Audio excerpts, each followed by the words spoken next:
ਜਿਸ ਮਹਿ ਅੰਮ੍ਰਿਤ ਗਿਆਨ ਹੈ, ਮਾਨਕ ਭਗਤ ਵੈਰਾਗ। ਗੁਰੂ ਗ੍ਰੰਥ ਸਾਹਿਬ ਉਦਦ ਬੰਦੋਂ ਕਰ ਅਨੁਰਾਗ।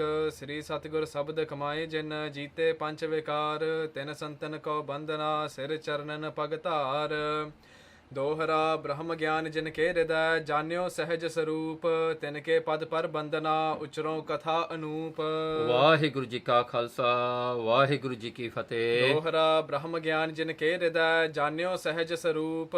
ਸ੍ਰੀ ਨਾਨਕ ਪ੍ਰਕਾਸ਼ ਗ੍ਰੰਥ ਉਤਰਾਰਧ ਧਿਆਏ 25ਵਾਂ। ਕਵੀ ਸੰਤੋਖ ਸਿੰਘ ਜੀ ਜੋ ਪਿਛਲੇ ਅਧਿਆਏ ਦੇ ਵਿੱਚ ਜੋ ਕਥਾ ਚੱਲ ਰਹੀ ਹੈ, ਜੋ ਸ਼ਬਦ ਸ੍ਰੀ ਗੁਰੂ ਨਾਨਕ ਸਾਹਿਬ ਸੱਚੇ ਪਾਤਸ਼ਾਹ ਜੀ ਨੇ ਉਸ ਸ਼ਾਹੂਕਾਰ ਨੂੰ ਸੁਣਾਉਣਾ ਕੀਤਾ, ਜਿਨੇ ਆਪਣਾ ਦੁੱਖ ਸਤਿਗੁਰਾਂ ਦੇ ਅੱਗੇ ਪ੍ਰਗਟ ਕੀਤਾ। ਜਿਹੜਾ ਸ਼ਬਦ ਨਾਨਕ ਦੁਖਿਆ ਸਭ ਸੰਸਾਰ ਹੈ, ਉਹੀ ਸ਼ਬਦ ਜਿਹੜਾ ਹੈ ਉਸ ਦੀਆਂ ਅਗਲੀਆਂ ਪੰਕਤੀਆਂ ਦੇ ਅਰਥ ਸ੍ਰੀ ਗੁਰੂ ਨਾਨਕ ਸੱਚੇ ਪਾਤਸ਼ਾਹ ਜੀ ਭਾਈ ਮਰਦਾਨੇ ਨੂੰ ਸਮਝਾ ਰਹੇ ਹਨ। ਤੇ ਇਹ ਸ਼ਬਦ ਜਿਹੜਾ ਹੈ ਬਹੁਤ ਸਾਰੀਆਂ ਸਾਖੀਆਂ ਨੂੰ ਲੈ ਕਰਕੇ ਸਤਿਗੁਰਾਂ ਨੇ ਸਿੱਧ ਕੀਤਾ ਕਿ ਕੋਈ ਵੀ ਸੰਸਾਰ ਵਿੱਚ ਸੁਖੀ ਨਹੀਂ ਹੈ, ਸਾਰੇ ਹੀ ਦੁਖੀ ਹਨ। ਸਾਰਿਆਂ ਦੇ ਦੁੱਖਾਂ ਦਾ ਕਾਰਨ ਸਤਿਗੁਰਾਂ ਨੇ ਦੱਸਣਾ ਕੀਤਾ। ਇਸੇ ਪ੍ਰਕਾਰ ਇਸ ਅਧਿਆਏ ਨੂੰ ਸ਼ੁਰੂ ਕਰਨ ਲੱਗਿਆਂ ਕਵੀ ਸੰਤੋਖ ਸਿੰਘ ਜੀ ਮੰਗਲ ਕਰਦੇ ਹਨ। ਬ੍ਰਹਮ ਗਿਆਨ ਜਿਨ ਕੇ ਹਿਰਦੈ, ਜਾਣਿਓ ਸਹਿਜ ਸਰੂਪ। ਉਹਨਾਂ ਮਹਾਂਪੁਰਸ਼ਾਂ ਬ੍ਰਹਮ ਗਿਆਨੀਆਂ ਦੀ ਜੋ ਅਵਸਥਾ ਹੈ ਉਸ ਨੂੰ ਵਰਣਨ ਕਰਦਿਆਂ ਕਵੀ ਸੰਤੋਖ ਸਿੰਘ ਜੀ ਕਹਿੰਦੇ ਹਨ, ਬ੍ਰਹਮ ਗਿਆਨ ਜਿਨ ਕੇ ਹਿਰਦੈ, ਬ੍ਰਹਮ ਗਿਆਨ ਜਿਨ੍ਹਾਂ ਦੇ ਹਿਰਦੇ ਦੇ ਵਿੱਚ ਪਰਮੇਸ਼ਰ ਦਾ ਗਿਆਨ, ਉਹ ਬ੍ਰਹਮ ਜੋ ਇੱਕੋ ਇੱਕ ਕਰਤਾ ਹੈ ਸਾਰੇ ਹੀ ਬ੍ਰਹਿਮੰਡ ਦਾ, ਉਸ ਪਰਮੇਸ਼ਰ ਦਾ ਜਿਨ੍ਹਾਂ ਦੇ ਹਿਰਦੇ ਵਿੱਚ ਗਿਆਨ ਹੋ ਗਿਆ। ਜਾਣਿਓ ਸਹਿਜ ਸਰੂਪ। ਉਹਨਾਂ ਨੇ ਹੀ ਸਹਿਜ ਸਰੂਪ ਜੋ ਪਰਮੇਸ਼ਰ ਦਾ ਸਰੂਪ ਹੈ, ਜੋ ਮਾਇਆ ਦੇ ਵਿੱਚੋਂ ਉਹਨਾਂ ਨੇ ਪਰਮੇਸ਼ਰ ਨੂੰ ਦੇਖਿਆ ਹੈ, ਉਹਨਾਂ ਨੇ ਵਾਸਤਵ ਸਰੂਪ ਦੇ ਵਿੱਚ ਆਪਣਾ ਧਿਆਨ ਜੋੜਿਆ ਹੈ। ਉਹ ਪਰਮੇਸ਼ਰ ਦੇ ਜੋ ਪਿਆਰੇ ਹਨ, ਉਹਨਾਂ ਨੇ ਆਪਣੇ ਪਰਮੇਸ਼ਰ ਨੂੰ ਜਾਣ ਲਿਆ। ਤਿਨ ਕੇ ਪਦ ਪਰ ਬੰਦਨਾ। ਕਵੀ ਸੰਤੋਖ ਸਿੰਘ ਜੀ ਨਿਮਰਤਾ ਦੇ ਵਿੱਚ ਅਰਦਾਸ ਕਰਦੇ ਹਨ ਕਿ ਮੈਂ ਉਹਨਾਂ ਦੇ ਪਵਿੱਤਰ ਚਰਨਾਂ ਦੇ ਉੱਤੇ ਉਚਰੋਂ ਕਥਾ ਅਨੂਪ। ਤੇ ਉਹਨਾਂ ਤੇ ਚਰਨਾਂ ਤੇ ਬੰਦਨਾ ਕਰਕੇ ਮੈਂ ਇਹ ਕਥਾ ਨੂੰ ਅੱਗੇ ਲਿਖਣਾ ਕਰਦਾ ਹਾਂ। ਹੇ ਸਰੋਤਾ ਜਨੋ, ਮੇਰੇ ਤੇ ਉਹ ਬ੍ਰਹਮ ਗਿਆਨੀ, ਉਹ ਪਰਮੇਸ਼ਰ ਦੇ ਪਿਆਰਿਆਂ ਦੀ ਕਿਰਪਾ ਹੋਵੇ, ਜਿਨ੍ਹਾਂ ਦੀ ਕਿਰਪਾ ਸਦਕਾ ਇਹ ਕਥਾ ਮੈਂ ਅੱਗੇ ਗੁਰੂ ਸਾਹਿਬ ਦੀ ਲਿਖਦਾ ਹਾਂ। ਸ੍ਰੀ ਬਾਲਾ ਸੰਦਰ ਵਾਚ ਚੌਪਈ। ਸ੍ਰੀ ਅੰਗਦ ਸੁਨ ਅਗਲ ਪ੍ਰਸੰਗਾ। ਭਾਈ ਬਾਲਾ ਜੀ ਸ੍ਰੀ ਗੁਰੂ ਅੰਗਦ ਸਾਹਿਬ ਸੱਚੇ ਪਾਤਸ਼ਾਹ ਜੀ ਨੂੰ ਕਥਾ ਸੁਣਾਉਂਦਿਆਂ ਹੋਇਆਂ ਕਹਿੰਦੇ, ਪਾਤਸ਼ਾਹ ਜੀਓ ਅਗਲੀ ਜੋ ਕਥਾ ਹੈ ਆਪ ਜੀ ਸਰਵਣ ਕਰੋ। ਗੁਰੂ ਕਹਿਣ ਲਗ ਪੁਨ ਤਿਹ ਸੰਗਾ। ਪਾਤਸ਼ਾਹ ਗੁਰੂ ਨਾਨਕ ਸਾਹਿਬ ਸੱਚੇ ਪਾਤਸ਼ਾਹ ਜੀ ਨੇ ਭਾਈ ਮਰਦਾਨੇ ਨੂੰ ਅਗਲਾ ਪ੍ਰਸੰਗ ਹੁਣ ਦੱਸਣਾ ਕੀਤਾ। ਉਹ ਚੱਲਦੇ ਸ਼ਬਦ ਦੇ ਵਿੱਚ ਇਹ ਪੰਕਤੀਆਂ ਹਨ, ਰੋਵੈ ਜਨਮੇਜਾ ਖੋਏ ਗਿਆ, ਇੱਕ ਹੀ ਕਾਰਨ ਪਾਪੀ ਭਇਆ। ਸੋ ਇਹ ਜਨਮੇਜਾ ਦੀ ਜੋ ਸਾਖੀ ਹੈ ਉਹ ਗੁਰੂ ਨਾਨਕ ਸਾਹਿਬ ਸੱਚੇ ਪਾਤਸ਼ਾਹ ਜੀ ਦੱਸ ਰਹੇ ਹਨ। ਜਨਮੇਜੇ ਕੀ ਸੁਣੋ ਕਹਾਣੀ। ਜਨਮੇਜੇ ਰਾਜੇ ਦੀ ਹੁਣ ਕਥਾ ਸੁਣੋ। ਇਹ ਜਨਮੇਜਾ ਰਾਜਾ ਜਿਹੜਾ ਸੀ, ਇਹ ਪਾਂਡਵਾਂ ਦੇ ਵਿੱਚੋਂ ਜੋ ਅਰਜੁਨ ਸੀਗਾ ਉਹਦਾ ਪੁੱਤਰ ਸੀ ਅਭਿਮਨਿਊ। ਅਭਿਮਨਿਊ ਦਾ ਪੁੱਤਰ ਅੱਗੇ ਜਨਮੇਜਾ ਹੋਇਆ। ਸੋ ਉਹ ਜਨਮੇਜਾ ਦੀ ਇਹ ਸਾਖੀ ਗੁਰੂ ਸਾਹਿਬ ਜੀ ਨੇ ਜੋ ਬਾਣੀ ਵਿੱਚ ਅੰਕਿਤ ਕੀਤੀ ਹੈ, ਰੋਵੈ ਜਨਮੇਜਾ। ਸੋ ਜਨਮੇਜਾ ਵੀ ਰੋਇਆ। ਤੇ ਕੀ ਕਾਰਨ, ਕੀ ਕਰਕੇ, ਕਿਹਦੇ ਕਰਕੇ ਉਹਨੇ ਰੋਣਾ ਕੀਤਾ, ਉਹ ਸਤਿਗੁਰੂ ਜੀ ਦੱਸਦੇ ਹਨ। ਜਿਉ ਦੁੱਖ ਪਾਇਓ ਤਿਹ ਸਭ ਜਾਨੀ। ਜਿਉਂ ਕਹਿੰਦੇ ਜਿਵੇਂ ਉਸਨੇ ਇਹ ਦੁੱਖ ਪਾਉਣਾ ਕੀਤਾ, ਤੇ ਉਹੀ ਜਿਹੜਾ ਹੈ ਇਹ ਜਨਮੇਜਾ ਜੋ ਅਰਜੁਨ ਦਾ ਪੋਤਰਾ ਹੈ, ਉਹਨੇ ਜਿਹੜਾ ਹੈ ਕੀ ਕਾਰਨ ਭਇਆ, ਕਿਉਂਕਿ ਇਹਨਾਂ ਦੇ ਤਾਂ ਵਿਰਾਸਤ ਦੇ ਵਿੱਚ ਹੀ ਧਰਮ ਹੈ, ਇਹ ਧਰਮੀ ਪੁਰਸ਼ ਸਨ। ਤੇ ਇਹਨਾਂ ਨੂੰ ਇੰਨਾ ਦੁੱਖ ਕਿਉਂ ਹੋਇਆ, ਇਹਨਾਂ ਨੂੰ ਕਿਉਂ ਰੋਣਾ ਪਿਆ, ਕਿਉਂਕਿ ਇਹਨਾਂ ਦੇ ਵੱਡੇ ਤਾਂ ਕ੍ਰਿਸ਼ਨ ਦੇ ਨਾਲ ਰਿਹਾ ਕਰਦੇ ਸਨ, ਜਿਨ੍ਹਾਂ ਦੇ ਹਦੂਰ ਵਿੱਚ ਜਿਹੜਾ ਹੈ ਕ੍ਰਿਸ਼ਨ ਦੇ ਹਦੂਰ ਵਿੱਚ ਰਿਹਾ ਕਰਦੇ ਸਨ। ਉਹਨਾਂ ਦੇ ਅੱਗੇ ਵੀ ਜਿਹੜਾ ਹੈ ਕ੍ਰਿਸ਼ਨ ਹਰ ਇੱਕ ਕਾਰਜ ਵਿੱਚ ਉਹਨਾਂ ਦੇ ਆ ਕੇ ਖੜਦੇ ਸਨ। ਸੋ ਐਸੇ ਧਰਮੀ ਪੁਰਸ਼ਾਂ ਨੂੰ ਵੀ ਕਿਉਂ ਰੋਣਾ ਪਿਆ ਤੇ ਕੀ ਕਾਰਨ ਬਣਿਆ। ਵੇਦ ਵਿਆਸ ਇੱਕ ਬਾਸੁਰ ਮਾਹੀ। ਹੁਣ ਇਹ ਸਾਖੀ ਇੱਥੋਂ ਸ਼ੁਰੂ ਹੁੰਦੀ ਹੈ ਕਿ ਵੇਦ ਵਿਆਸ ਇੱਕ ਦਿਨ ਬੈਠੇ ਸਨ। ਬੈਠੇ ਹੋ ਤੋ ਨ੍ਰਿਪਤ ਕੇ ਪਾਹੀ। ਤੇ ਬੈਠੇ ਕਿੱਥੇ ਸਨ, ਕਹਿੰਦੇ ਰਾਜਾ ਜਨਮੇਜਾ ਦੇ ਕੋਲ ਬੈਠੇ ਸਨ।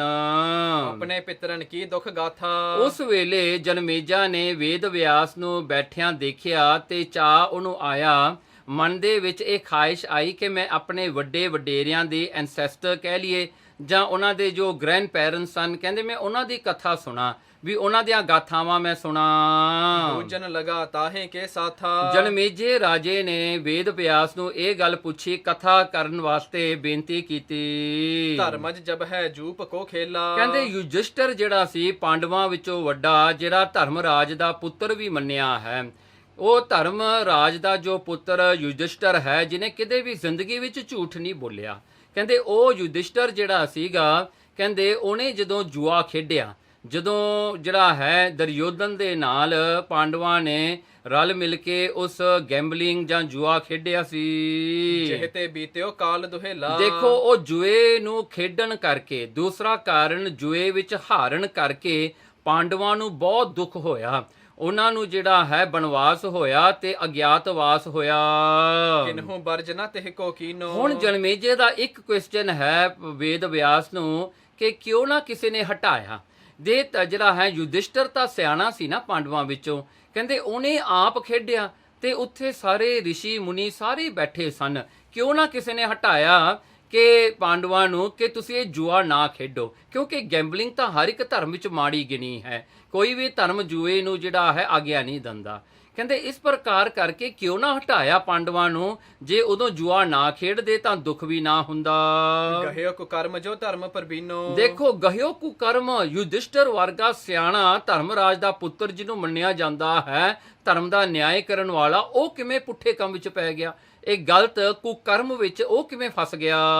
ਸੁਭ ਸੁਭਾਏ ਸਤਬਾਦੀ ਸੋਈ। ਦੇਖੋ ਉਹਦਾ ਜਿਹੜਾ ਹੈ ਸਹਿਜ ਸੁਭਾਅ ਕਰਕੇ ਯੁਧਿਸ਼ਟਰ ਜਿਹੜਾ ਸੀ ਬੜਾ ਸਿਆਣਾ ਸੀਗਾ, ਬਹੁਤ ਉਹਦੇ ਵਿੱਚ ਅੰਦਰ ਧਰਮ ਹੀ ਧਰਮ ਸੀਗਾ, ਧਰਮ ਵਿੱਚ ਨਿਪੁੰਨ ਸੀਗਾ। ਤੇ ਕਹਿੰਦੇ ਸਤਬਾਦੀ, ਉਹ ਸੱਤ ਨਾਲ ਪ੍ਰੇਮ ਕਰਨ ਵਾਲਾ ਸੀਗਾ, ਤੇ ਕਹਿੰਦੇ ਉਹ ਕਿਵੇਂ ਜੂਆ ਖੇਡਣ ਲੱਗ ਪਿਆ।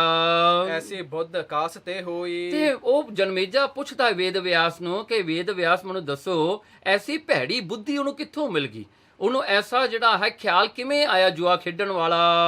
ਭਨੈ ਵਿਆਸ ਜਨਮੇਜਾ ਸੁਣੀਏ। ਹੁਣ ਦੇਖੋ ਵੇਦ ਵਿਆਸ, ਇਹ ਇੱਕ ਸੱਚਾਈ ਹੈ, ਆਪਾਂ ਨੂੰ ਸਾਰਿਆਂ ਨੂੰ ਇਹਨੂੰ ਜਿਹੜਾ ਹੈ ਬੜੇ ਧਿਆਨ ਨਾਲ ਇਹ ਸਾਖੀ ਸੁਣਨੀ, ਕਿਉਂਕਿ ਸਾਖੀ ਵਿੱਚ ਇੱਕ ਸੱਚਾਈ ਪ੍ਰਗਟ ਹੁੰਦੀ ਹੈ। ਉਹ ਸੱਚਾਈ ਜਿਹੜੀ ਹੈ ਹੁਣ ਵੇਦ ਵਿਆਸ ਦੱਸਣ ਲੱਗਿਆ। ਕਹਿੰਦੇ ਭਣੇ ਵਿਆਸ, ਵੇਦ ਵਿਆਸ ਕਹਿੰਦਾ ਜਨਮੇਜਾ ਰਾਜਾ ਸੁਣ ਮੇਰੀ ਗੱਲ। ਈਸ਼ਰ ਨੇਤ ਅਵਸਿਆ ਹੋਇ ਗਨੀਏ। ਦੇਖੋ ਕਹਿੰਦੇ ਜੋ ਪਰਮੇਸ਼ਰ ਕਰਦਾ ਹੈ ਨਾ, ਇੱਥੇ ਈਸ਼ਵਰ ਸ਼ਬਦ ਤਾਂ ਵਰਤਿਆ ਹੈ, ਜੋ ਪਰਮੇਸ਼ਰ ਆਪਣੇ ਜਿਹੜਾ ਹਨ ਕਰਮਾਂ ਨੂੰ ਭੁਗਤਾਉਂਦਾ ਹੈ। ਜਿਹਨੇ ਇਹ ਸ੍ਰਿਸ਼ਟੀ ਦੀ ਰਚਨਾ ਕੀਤੀ, ਉਹ ਪਰਮੇਸ਼ਰ ਹੁਣ ਈਸ਼ਵਰ ਰੂਪ ਹੋ ਕੇ ਆਪਾਂ ਨੂੰ ਆਪਣੇ ਕਰਮ ਭੁਗਤਾ ਰਿਹਾ ਹੈ। ਸੋ ਜਿੰਨੇ ਵੀ ਆਪਣੇ ਭੈੜੇ ਜਾਂ ਚੰਗੇ ਕਰਮ ਹਨ, ਪਰਮੇਸ਼ਰ ਈਸ਼ਵਰ ਰੂਪ ਹੋ ਕੇ ਉਹਨੇ ਸੰਸਾਰ ਦੀ ਰਚਨਾ ਕਰਕੇ ਸੰਸਾਰ ਦਾ ਮਾਲਕ ਬਣ ਕੇ ਤੇ ਹੁਣ ਆਪਾਂ ਨੂੰ ਉਹ ਕਰਮ ਭੁਗਤਾ ਰਿਹਾ ਹੈ। ਦੇਖੋ ਨਾ, ਜੇ ਕੋਈ ਚੀਜ਼ ਦੇ ਆਪਾਂ ਮਾਲਕ ਨਾ ਹੋਈਏ ਨਾ, ਤਾਂ ਉਹ ਚੀਜ਼ ਜਿਹੜੀ ਹੈ ਕਿਸੇ ਦੀ ਨਹੀਂ ਹੁੰਦੀ। ਜਿਹੜੀ ਚੀਜ਼ ਕਿਸੇ ਦੀ ਨਾ ਹੋਵੇ ਉਹ ਫਿਰ ਕਰਮ ਨਹੀਂ ਬਣਦਾ, ਕਿਉਂਕਿ ਉਹ ਕਿਸੇ ਦੀ ਨਹੀਂ ਹੈਗੀ। ਸੋ ਪਰਮੇਸ਼ਰ ਜਦੋਂ ਸੰਸਾਰ ਦੀ ਰਚਨਾ ਕਰਦਾ, ਉਹ ਈਸ਼ਵਰ ਰੂਪ ਧਾਰਨ ਕਰਦਾ ਹੈ, ਉਹ ਆਪਣੇ ਆਪ ਨੂੰ ਈਸ਼ਵਰ ਥਾਪਦਾ ਹੈ। ਈਸ਼ਵਰ ਦਾ ਮਤਲਬ ਹੁੰਦਾ ਹੈ ਮਾਲਕ। ਹੁਣ ਹਰ ਇੱਕ ਚੀਜ਼ ਦਾ ਸੰਸਾਰ ਵਿੱਚ ਮਾਲਕ ਪਰਮੇਸ਼ਰ ਹੈ। ਜਦੋਂ ਪਰਮੇਸ਼ਰ ਮਾਲਕ ਹੈ, ਜਦੋਂ ਆਪਾਂ ਉਹ ਚੀਜ਼ ਨੂੰ ਆਪਣੀ ਮੰਨਦੇ ਹਾਂ ਤਾਂ ਉਸਨੂੰ ਆਪਾਂ ਤਾਂ ਹੀ ਹੰਕਾਰ ਕਹਿੰਦੇ ਹਾਂ, ਕਿਉਂਕਿ ਉਹ ਜਿਹੜੀ ਵਸਤੂ ਹੈ ਪਰਮੇਸ਼ਰ ਦੀ ਹੈ, ਪਰ ਆਪਾਂ ਆਪਣੀ ਮੰਨ ਲੈਂਦੇ ਹਾਂ। ਆਪਣੀ ਮੰਨਣ ਕਰਕੇ ਹੀ ਉਹਨੂੰ ਹੰਕਾਰ ਕਿਹਾ ਜਾਂਦਾ, ਕਿਉਂਕਿ ਆਪਾਂ ਪਰਮੇਸ਼ਰ ਦੇ ਸ਼ਰੀਕ ਬਣ ਜਾਂਦੇ ਹਾਂ। ਆਪਾਂ ਆਪਣੇ ਆਪ ਨੂੰ ਕੰਪੈਟੀਬਲ ਬਣਾਉਂਦੇ ਹਾਂ ਪਰਮੇਸ਼ਰ ਦੇ ਨਾਲ, ਵੀ ਜਿਵੇਂ ਪਰਮੇਸ਼ਰ ਉਵੇਂ ਅਸੀਂ ਹੈ। ਜੇ ਪਰਮੇਸ਼ਰ ਮਾਲਕ ਹੈ, ਮੈਂ ਵੀ ਮਾਲਕ ਹਾਂ। ਹੁਣ ਦੋ ਮਾਲਕ ਇੱਕ ਚੀਜ਼ ਦੇ ਨਹੀਂ ਹੋ ਸਕਦੇ। ਸੋ ਇਸ ਪ੍ਰਕਾਰ ਕਰਕੇ ਇਹ ਕਰਮ ਇਸ ਤਰ੍ਹਾਂ ਭੁਗਤਾਉਂਦਾ ਹੈ ਪਰਮੇਸ਼ਰ ਈਸ਼ਵਰ ਬਣ ਕੇ। ਇਸ ਕਰਕੇ ਇਹ ਚੀਜ਼ ਨੂੰ ਸਮਝਣ ਦੀ ਲੋੜ ਹੈ, ਕਿਉਂ ਪਰਮੇਸ਼ਰ ਈਸ਼ਵਰ ਬਣ ਕੇ ਪਰਮੇਸ਼ਰ ਆਪ ਇਸ ਸੰਸਾਰ ਦਾ ਮਾਲਕ ਬਣਦਾ, ਫਿਰ ਆਪ ਹੀ ਸੰਸਾਰ ਵਿੱਚ ਵਿਚਰਦਾ ਹੈ, ਤੇ ਇਸ ਕਰਕੇ ਪਰਮੇਸ਼ਰ ਕਰਮਾਂ ਨੂੰ ਭੁਗਤਾਉਂਦਾ ਹੈ। ਸੋ ਕਹਿੰਦੇ ਦੇਖੋ, ਈਸ਼ਵਰ ਜੋ ਵੀ ਕਰਦਾ ਹੈ ਨਾ, ਉਹ ਹੋ ਕੇ ਹੀ ਰਹਿੰਦਾ, ਉਹਨੂੰ ਕੋਈ ਰੋਕ ਨਹੀਂ ਸਕਦਾ, ਕਿਉਂਕਿ ਹਰ ਇੱਕ ਵਸਤੂ ਪਰਮੇਸ਼ਰ ਦੀ ਹੈ। ਉਹਨੇ ਹਰ ਇੱਕ ਸਿਚੁਏਸ਼ਨ ਨੂੰ ਆਪ ਬਣਾਉਣਾ ਹੈ, ਆਪ ਹੀ ਉਹਨੂੰ ਭੁਗਤਾਉਣਾ ਹੈ। ਇਸ ਪ੍ਰਕਾਰ ਕਰਕੇ ਈਸ਼ਵਰ ਦੀ ਆਗਿਆ ਨੂੰ ਕੋਈ ਮੋੜ ਨਹੀਂ ਸਕਦਾ। ਜਿਹੜਾ ਮਹਾਰਾਜ ਨੇ ਇਸੇ ਕਰਕੇ ਕਿਹਾ, ਹੁਕਮੇ ਅੰਦਰ ਸਭ ਕੋ ਬਾਹਰ ਹੁਕਮ ਨਾ ਕੋਈ ਵੀ ਹੁਕਮ ਤੋਂ ਬਾਹਰ ਤਾਂ ਹੋ ਨਹੀਂ ਸਕਦਾ, ਕਿਉਂਕਿ ਸਭ ਕੁਝ ਪਰਮੇਸ਼ਰ ਦਾ ਹੈ। ਦੋਹਰਾ ਕੋਟ ਉਪਾਵਨ ਕੋ ਕਰੈ ਕੈਸੋ ਸਿਆਣਾ ਹੋਏ। ਵੇਦ ਵਿਆਸ ਕਹਿੰਦਾ ਕੌਣ ਐਸਾ ਸਿਆਣਾ ਬੰਦਾ ਹੈ ਦੁਨੀਆ ਦੇ ਵਿੱਚ ਜਿਹੜਾ ਕਿ ਆਪ ਯਤਨ ਕਰੇ, ਕੋਈ ਹਿੰਮਤ ਕਰੇ ਤੇ ਕਰਮਾਂ ਤੋਂ ਬਚ ਜਾਵੇ? ਨਹੀਂ ਹੋ ਸਕਦਾ। ਪਰਮੇਸ਼ਰ ਨੇ ਜੋ ਕਰਨਾ ਉਹਨੇ ਕਰਕੇ ਹੀ ਛੱਡਣਾ ਹੈ, ਉਹਦੇ ਉਲਟ ਕੋਈ ਨਹੀਂ ਜਾ ਸਕਦਾ। ਟਾਰੀ ਟਰਤ ਨਾ ਕਿਸੂ ਤੇ ਹੋਣਹਾਰ ਸੋ ਹੋਏ। ਦੇਖੋ ਕਹਿੰਦੇ ਗੱਲ ਤਾਂ ਇਹ ਹੈ, ਜੋ ਹੋਣਹਾਰ, ਜੋ ਹੋਣੀ ਨੀਅਤ ਹੈ, ਜੋ ਹੋ ਕੇ ਰਹਿਣੀ ਹੈ ਉਹਨੇ ਹੋ ਕੇ ਹੀ ਰਹਿਣਾ ਹੈ, ਉਹਨੂੰ ਕੋਈ ਰੋਕ ਨਹੀਂ ਸਕਦਾ। ਟਾਰੀ ਟਰਤ ਕੋਈ ਟਾਲਣਾ ਵੀ ਚਾਹੇ ਵੀ ਮੈਂ ਬਦਲ ਦਵਾਂ ਫਿਊਚਰ ਨੂੰ ਵੀ ਐਸਾ ਨਾ ਹੋਵੇ, ਤਾਂ ਕਹਿੰਦੇ ਇਹ ਵੀ ਨਹੀਂ ਹੋ ਸਕਦਾ। ਦੇਖੋ ਬੰਦੇ ਦਾ ਸਭ ਤੋਂ ਵੱਡਾ ਰਿਗਰੈਟ ਕੀ ਹੁੰਦਾ ਹੈ? ਜੇ ਮੈਨੂੰ ਇਹ ਗੱਲ ਦਾ ਪਤਾ ਹੁੰਦਾ ਮੈਂ ਐਸਾ ਅੱਜ ਨਾ ਕਰਦਾ, ਇਹੀ ਰਿਗਰੈਟ ਆ ਨਾ ਸਾਰਿਆਂ ਨੂੰ। ਪਰ ਆਪਾਂ ਇੱਕ ਗੱਲ ਭੁੱਲ ਜਾਂਦੇ ਹਾਂ ਕਿ ਪਰਮੇਸ਼ਰ ਹੀ ਕਰਦਾ ਤੇ ਕਰਾਉਂਦਾ ਹੈ, ਉਹ ਆਪਣੇ ਕਰਮਾਂ ਨੂੰ ਭੁਗਤਾ ਰਿਹਾ ਹੈ। ਪਰ ਆਪਣੀ ਮਨ ਬਿਰਤੀ ਜਿਹੜੀ ਹੈ ਉਹ ਈਗੋ ਕਰਕੇ, ਉਹ ਹੰਕਾਰ ਕਰਕੇ, ਉਹ ਜਿਹੜਾ ਹੈ ਦੁਬਦਾ ਕਰਕੇ ਆਪਾਂ ਨੂੰ ਲੱਗਦਾ ਵੀ ਮੈਂ ਚੇਂਜ ਕਰ ਸਕਦਾ ਸੀ, ਜੇ ਮੈਂ ਐਸਾ ਨਾ ਕਰਦਾ ਤਾਂ ਅੱਜ ਐਸਾ ਨਾ ਹੁੰਦਾ।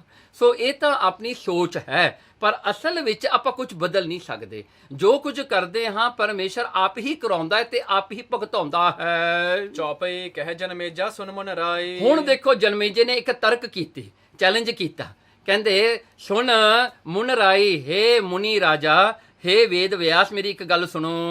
ਆਗਿਆ ਸੁਧ ਕੋ ਦੇਹ ਬਤਾਈ। ਦੇਖੋ ਕਹਿੰਦੇ ਆਗਿਆ, ਕਹਿਣਗੇ ਜੇ ਆਗਿਆ, ਜੇ ਅੱਗੇ ਦੀ ਫਿਊਚਰ ਦੀ ਕੋਈ ਗੱਲ ਦੱਸ ਦੇਵੇ ਤਾਂ ਅੱਜ ਆਪਾਂ ਬਚ ਜਾਈਏ, ਨਾ ਕਰੀਏ, ਉਹ ਕਰਮ ਤੱਕ ਨਾ ਪਹੁੰਚੀਏ। ਜੇ ਆਪਾਂ ਨੂੰ ਪਤਾ ਹੈ ਵੀ ਅੱਗੇ ਇਹ ਕੁਝ ਹੋਣਾ ਹੈ, ਇਹ ਕਰਨ ਕਰਕੇ ਤੇ ਇਹ ਕਾਰਜ ਜਿਹੜਾ ਅੱਜ ਨਾ ਕਰੀਏ, ਅੱਜ ਜਿਹੜਾ ਹੈ ਬਦਲ ਲਈਏ, ਤਾਂ ਕਰਕੇ ਉਸ ਦਾ ਜਿਹੜਾ ਇਫੈਕਟ ਹੈ ਉਹ ਆਪਾਂ ਰੋਕ ਸਕੀਏ।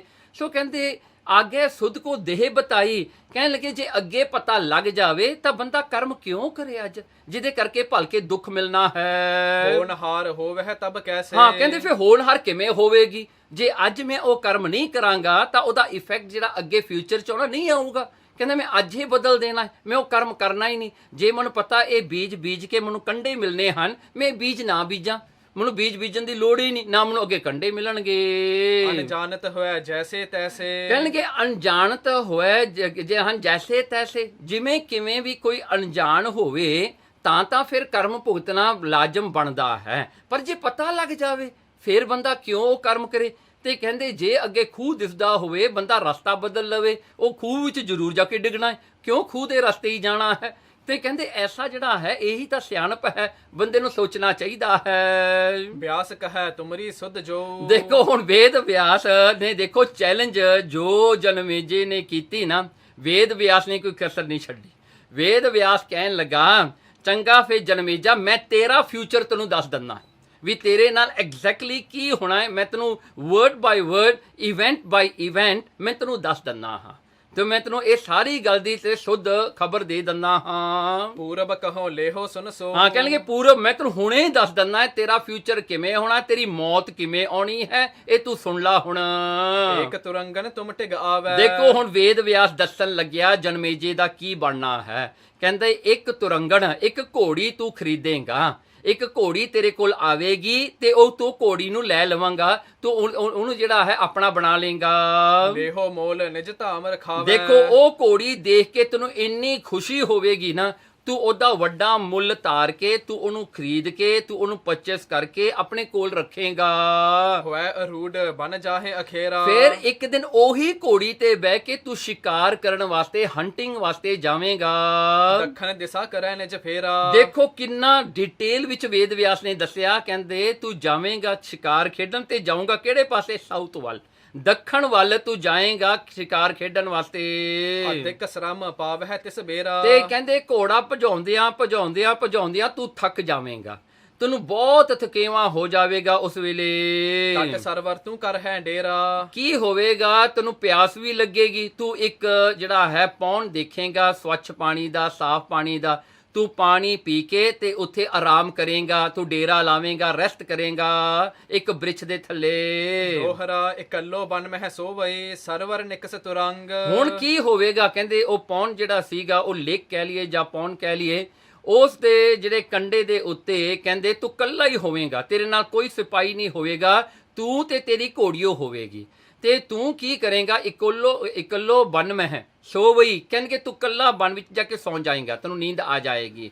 ਤੇ ਉਸ ਵੇਲੇ ਕੀ ਹੋਵੇਗਾ, ਉਸ ਲੇਖ ਦੇ ਵਿੱਚੋਂ ਇੱਕ ਘੋੜਾ ਨਿਕਲੇਗਾ, ਇੱਕ ਘੋੜਾ ਬਾਹਰ ਆਵੇਗਾ ਉਸ ਲੇਖ ਤੋਂ, ਤੇ ਆ ਕੇ ਉਹਨੇ ਕੀ ਕਰਨਾ ਹੈ, ਤੁਮ ਢਿੱਗ ਜੋ ਹੋਇ ਬਾਜਨੀ ਕੇਲ ਕਰੈ ਤੇ ਸੰਗ। ਤੇ ਜਿਹੜੀ ਘੋੜੀ ਤੂੰ ਉੱਥੇ ਖੜਾਈ ਹੋਈ ਹੈ, ਬੰਨੀ ਹੋਈ ਹੈ, ਉਹਦੇ ਨਾਲ ਉਹ ਆ ਕੇ ਜਿਹੜਾ ਹੈ ਉਹ ਕੇਲ ਕਰੇਗਾ, ਮਤਲਬ ਕਿ ਉਹਦਾ ਸੈਕਸ ਰਿਲੇਸ਼ਨਸ਼ਿਪ ਹੋਵੇਗਾ, ਉਹ ਘੋੜੇ ਦਾ ਜਿਹੜਾ ਲਿਕ ਤੋਂ ਬਾਹਰ ਨਿਕਲੇਗਾ ਤੇ ਤੇਰੀ ਘੋੜੀ ਦੇ ਨਾਲ। ਚੌਪੇ ਗਰਭ ਰਹਿ ਤੇ ਦੇ ਬਛੇਰਾ। ਦੇਖੋ ਕਹਿੰਦੇ ਤੇਰੀ ਘੋੜੀ ਜਿਹੜੀ ਹੈ ਪ੍ਰੈਗਨੈਂਟ ਹੋ ਜਾਵੇਗੀ ਤੇ ਉਹ ਜਿਹੜੀ ਹੈ ਜਨਮ ਦੇਵੇਗੀ ਇੱਕ ਬਛੇਰੇ ਨੂੰ, ਇੱਕ ਬਛੇਰਾ ਜਨਮ ਲਵੇਗਾ। ਸਿਆਮ ਕਰਨ ਚੰਦਰ ਦੁੱਤ ਹੇਰਾ। ਹੁਣ ਦੇਖੋ ਕਿੰਨਾ ਡਿਟੇਲ ਹੈ। ਵੇਦ ਵਿਆਸ ਕਹਿੰਦਾ ਜਿਹੜਾ ਬਛੇਰਾ ਜੰਮੇਗਾ ਨਾ ਘੋੜੀ ਤੋਂ, ਤੇ ਉਹ ਘੋੜੀ ਦਾ ਜਿਹੜਾ ਬਛੇਰਾ ਹੋਵੇਗਾ ਉਹਦੇ ਕੰਨ ਕਾਲੇ ਹੋਣਗੇ, ਕੰਨ ਸਿਰਫ ਉਹਦੇ ਕਾਲੇ ਹਨ, ਬਾਕੀ ਦਾ ਸਾਰਾ ਹੀ ਉਹਦਾ ਜਿਹੜਾ ਸਰੀਰ ਚਿੱਟਾ ਹੋਵੇਗਾ, ਚੰਦ ਵਰਗਾ। ਸਾਰੀ ਘੋੜੀ ਚਿੱਟੀ, ਸਿਰਫ ਕੰਨ ਕਾਲੇ ਹੋਣਗੇ। ਤੇ ਸੋ ਤਬ ਹੀ ਜਗ ਰਚਾਵ ਹੈ। ਤੇ ਤੂੰ ਉਸ ਬਛੇਰਾ ਜਦੋਂ ਵੱਡਾ ਹੋਵੇਗਾ ਨਾ ਥੋੜਾ ਜਿਹਾ, ਤੂੰ ਕਵੇਂਗਾ ਮੇਰਾ ਬਛੇਰਾ ਜਿਹੜਾ ਇਹਦੇ ਵਰਗਾ ਕੋਈ ਨਹੀਂ ਘੋੜਾ ਹੈਗਾ ਇਸ ਸੰਸਾਰ ਦੇ ਵਿੱਚ। ਤੂੰ ਇੰਨਾ ਖੁਸ਼ ਹੋਵੇਂਗਾ ਬਛੇਰੇ ਦੇ ਨਾਲ ਕਿ ਤੂੰ ਜਗ ਕਰੇਂਗਾ, ਤੂੰ ਜਗ ਅਸਮੇਤ ਜਗ ਤੂੰ ਕਰੇਂਗਾ। ਬਹੁਤ ਵਿਪਰ ਤੁਮਰੇ ਢਿਗ ਆਵ ਹੈ। ਫਿਰ ਦੇਖੋ ਕਹਿੰਦਗੇ ਇਹ ਜਗ ਤੂੰ ਸਾਰਾ ਸੰਪੂਰਨ ਕਰੇਂਗਾ, ਸੰਪੂਰਨ ਜਗ ਕਰਕੇ ਬਹੁਤ ਸਾਰੇ ਪੰਡਤ ਬ੍ਰਾਹਮਣ ਤੂੰ ਸੱਦੇਗਾ ਇੱਕ ਜਗ ਦੇ ਸੰਪੂਰਨਤਾ ਵਾਸਤੇ, ਕੰਪਲੀਸ਼ਨ ਵਾਸਤੇ। ਸਾਰੇ ਜਿਹੜੇ ਹਨ ਜਗ ਦਾ ਜਦੋਂ ਭੋਗ ਪਵੇਗਾ ਨਾ, ਤੂੰ ਬਹੁਤ ਸਾਰੇ ਬ੍ਰਾਹਮਣਾਂ ਨੂੰ ਆਪਣੇ ਕੋਲ ਸੱਦੇਗਾ, ਉਹਨਾਂ ਨੂੰ ਭੋਜ ਜਾਂ ਲੰਗਰ ਛਕਾਵੇਂਗਾ। ਤਹਾਂ ਬਿਗਨ ਕੋ ਹੋਵੇ ਐਸਾ। ਉੱਥੇ ਇੱਕ ਬਿਗਨ ਹੋ ਜਾਣਾ, ਜਦੋਂ ਤੂੰ ਲੰਗਰ ਛਕਾਵੇਂਗਾ ਨਾ, ਇਹ ਭੋਜ ਕਰੇਗਾ ਬ੍ਰਾਹਮਣਾਂ ਨੂੰ ਸੱਦ ਕੇ, ਉੱਥੇ ਇੱਕ ਤੇ ਤੋਂ ਬਹੁਤ ਵੱਡਾ ਪਾਪ ਹੋ ਜਾਣਾ ਹੈ। ਮਹਾ ਪਾਪ ਲੱਗ ਹੈ ਤੁਝ ਜੈਸਾ। ਤੇ ਉਹ ਜਿਵੇਂ ਤੈਨੂੰ ਉਹ ਪਾਪ ਲੱਗੇਗਾ ਨਾ, ਉਹ ਵੱਡਾ ਪਾਪ ਤੈਨੂੰ ਲੱਗ ਜਾਣਾ ਹੈ। ਉਹ ਪਾਪ ਕਰਕੇ ਹੋਏ ਵੱਡੋ ਦੁੱਖ ਭਾਰਤ ਸੁਣਾਈ। ਤੈਨੂੰ ਵੱਡਾ ਦੁੱਖ ਹੋਵੇਗਾ, ਉਹ ਦੁੱਖ ਹੋਵੇਗਾ ਜਿਹੜਾ ਕਿ ਤੇਰੀ ਮੌਤ ਤੱਕ ਤੈਨੂੰ ਲੈ ਕੇ ਜਾਵੇਗਾ। ਕਹਿੰਦੇ ਫੇਰ ਤੂੰ ਮੇਰੇ ਕੋਲ ਆਵੇਂਗਾ, ਜਿਹੜਾ ਵੇਦ ਵਿਆਸ ਕਹਿੰਦਾ ਤੂੰ ਮੇਰੇ ਕੋਲ ਫੇਰ ਆਵੇਂਗਾ। ਮੈਂ ਤੈਨੂੰ ਕਵਾਂਗਾ ਕਿ ਸੁਣ ਜਨਮੇਜਾ, ਜੇ ਤੂੰ ਬਚਣਾ ਹੈ ਤਾਂ ਤੂੰ ਜਿਹੜਾ ਹੈ ਮਹਾਭਾਰਤ ਦੀ ਤੂੰ ਜਿਹੜੀ ਕਥਾ ਹੈ ਉਹ ਤੂੰ ਸੁਣੇਗਾ, ਤੇ ਇਹ ਕਥਾ ਮੈਂ ਹੀ ਤੈਨੂੰ ਸੁਣਾਵਾਂਗਾ। ਵੇਦ ਵਿਆਸ ਕਹਿੰਦੇ ਕਿਸੂ ਥਾਵ ਤੂੰ ਬਚਨ ਨਾ ਮਨਈ। ਤੇ ਇੱਕ ਥਾਂ ਉਹ ਕਥਾ ਵਿੱਚ ਆਵੇਗਾ ਜਿੱਥੇ ਤੂੰ ਉਹ ਗੱਲ ਨਹੀਂ ਮੰਨੇਗਾ, ਤੂੰ ਕਹੇਂਗਾ ਐਸਾ ਨਹੀਂ ਹੋ ਸਕਦਾ। ਕਥਾ ਮਹਾਭਾਰਤ ਦੀ ਆ, ਚੱਲਦੀ ਹੋਵੇਗੀ, ਇੱਕ ਥਾਂ ਤੇ ਤੂੰ ਕਹੇਂਗਾ ਵੀ ਇਹ ਗੱਲ ਨਹੀਂ ਹੋ ਸਕਦੀ, ਆਈ ਡੋਂਟ ਬਿਲੀਵ ਦਿਸ। ਤੂੰ ਤਰਕ ਕਰੇਂਗਾ, ਤੂੰ ਡਾਊਟ ਕਰੇਂਗਾ। ਜਿਵੇਂ ਅੱਜ ਕੱਲ੍ਹ ਬਹੁਤ ਸਾਰੇ ਲੋਕ ਤਰਕ ਕਰਦੇ ਆ ਨਾ ਬਾਣੀ ਤੇ, ਗੁਰੂ ਗੋਬਿੰਦ ਸਿੰਘ ਮਹਾਰਾਜ ਦੀ ਬਾਣੀ ਤੇ ਤਰਕ ਕਰਦੇ ਨੇ, ਗੁਰਬਾਣੀ ਤੇ ਤਰਕ ਕਰਦੇ ਨੇ, ਰਾਗਮਾਲਾ ਤੇ ਤਰਕ ਕਰਦੇ ਨੇ। ਲੋਕਾਂ ਨੂੰ ਜਿਹੜਾ ਹੈ ਜਦੋਂ ਤਰਕ ਕਰਦੇ ਆ ਨਾ, ਦੇਖੋ ਇਹ ਤਰਕ ਦਾ ਫਲ ਕੀ ਮਿਲਦਾ ਹੈ। ਕਹਿੰਦੇ ਤੂੰ ਇੱਕ ਥਾਂ ਆਵੇਂਗਾ ਜਿੱਥੇ ਤੂੰ ਤਰਕ ਕਰੇਂਗਾ, ਵੀ ਤੂੰ ਨਹੀਂ ਮੰਨੇਗਾ ਗੱਲ। ਦੁੱਖ ਕੁਛ ਰਹਿ ਪ੍ਰਾਨ ਹੱਤ ਹੋਏ। ਦੁੱਖ ਕੁਛ ਰਹੇ, ਉਹ ਜਿਹੜਾ ਹਾਂ ਡਾਊਟ ਕਰਕੇ ਤੇਰਾ ਰੋਗ ਸਾਰਾ ਮਿਟ ਜਾਏਗਾ, ਪਰ ਥੋੜਾ ਜਿਹਾ ਰਹਿ ਜਾਏਗਾ, ਕਿਉਂਕਿ ਤੂੰ ਇੱਕ ਤਰਕ ਕੀਤੀ ਸੀ। ਤੂੰ ਕੰਪਲੀਟਲੀ ਉਹ ਚੀਜ਼ ਨੂੰ ਐਕਸੈਪਟ ਨਹੀਂ ਕੀਤਾ, ਤੂੰ ਮੰਨਿਆ ਨਹੀਂ। ਤੂੰ ਨਾ ਮੰਨਣ ਕਰਕੇ ਤੇ ਉਹ ਦੁੱਖ ਕਰਕੇ, ਛੋਟੇ ਜਿਹੇ ਦੁੱਖ ਕਰਕੇ ਤੇਰੀ ਮੌਤ ਹੋ ਜਾਏਗੀ, ਤੂੰ ਇਸ ਤਰ੍ਹਾਂ ਮਰੇਗਾ।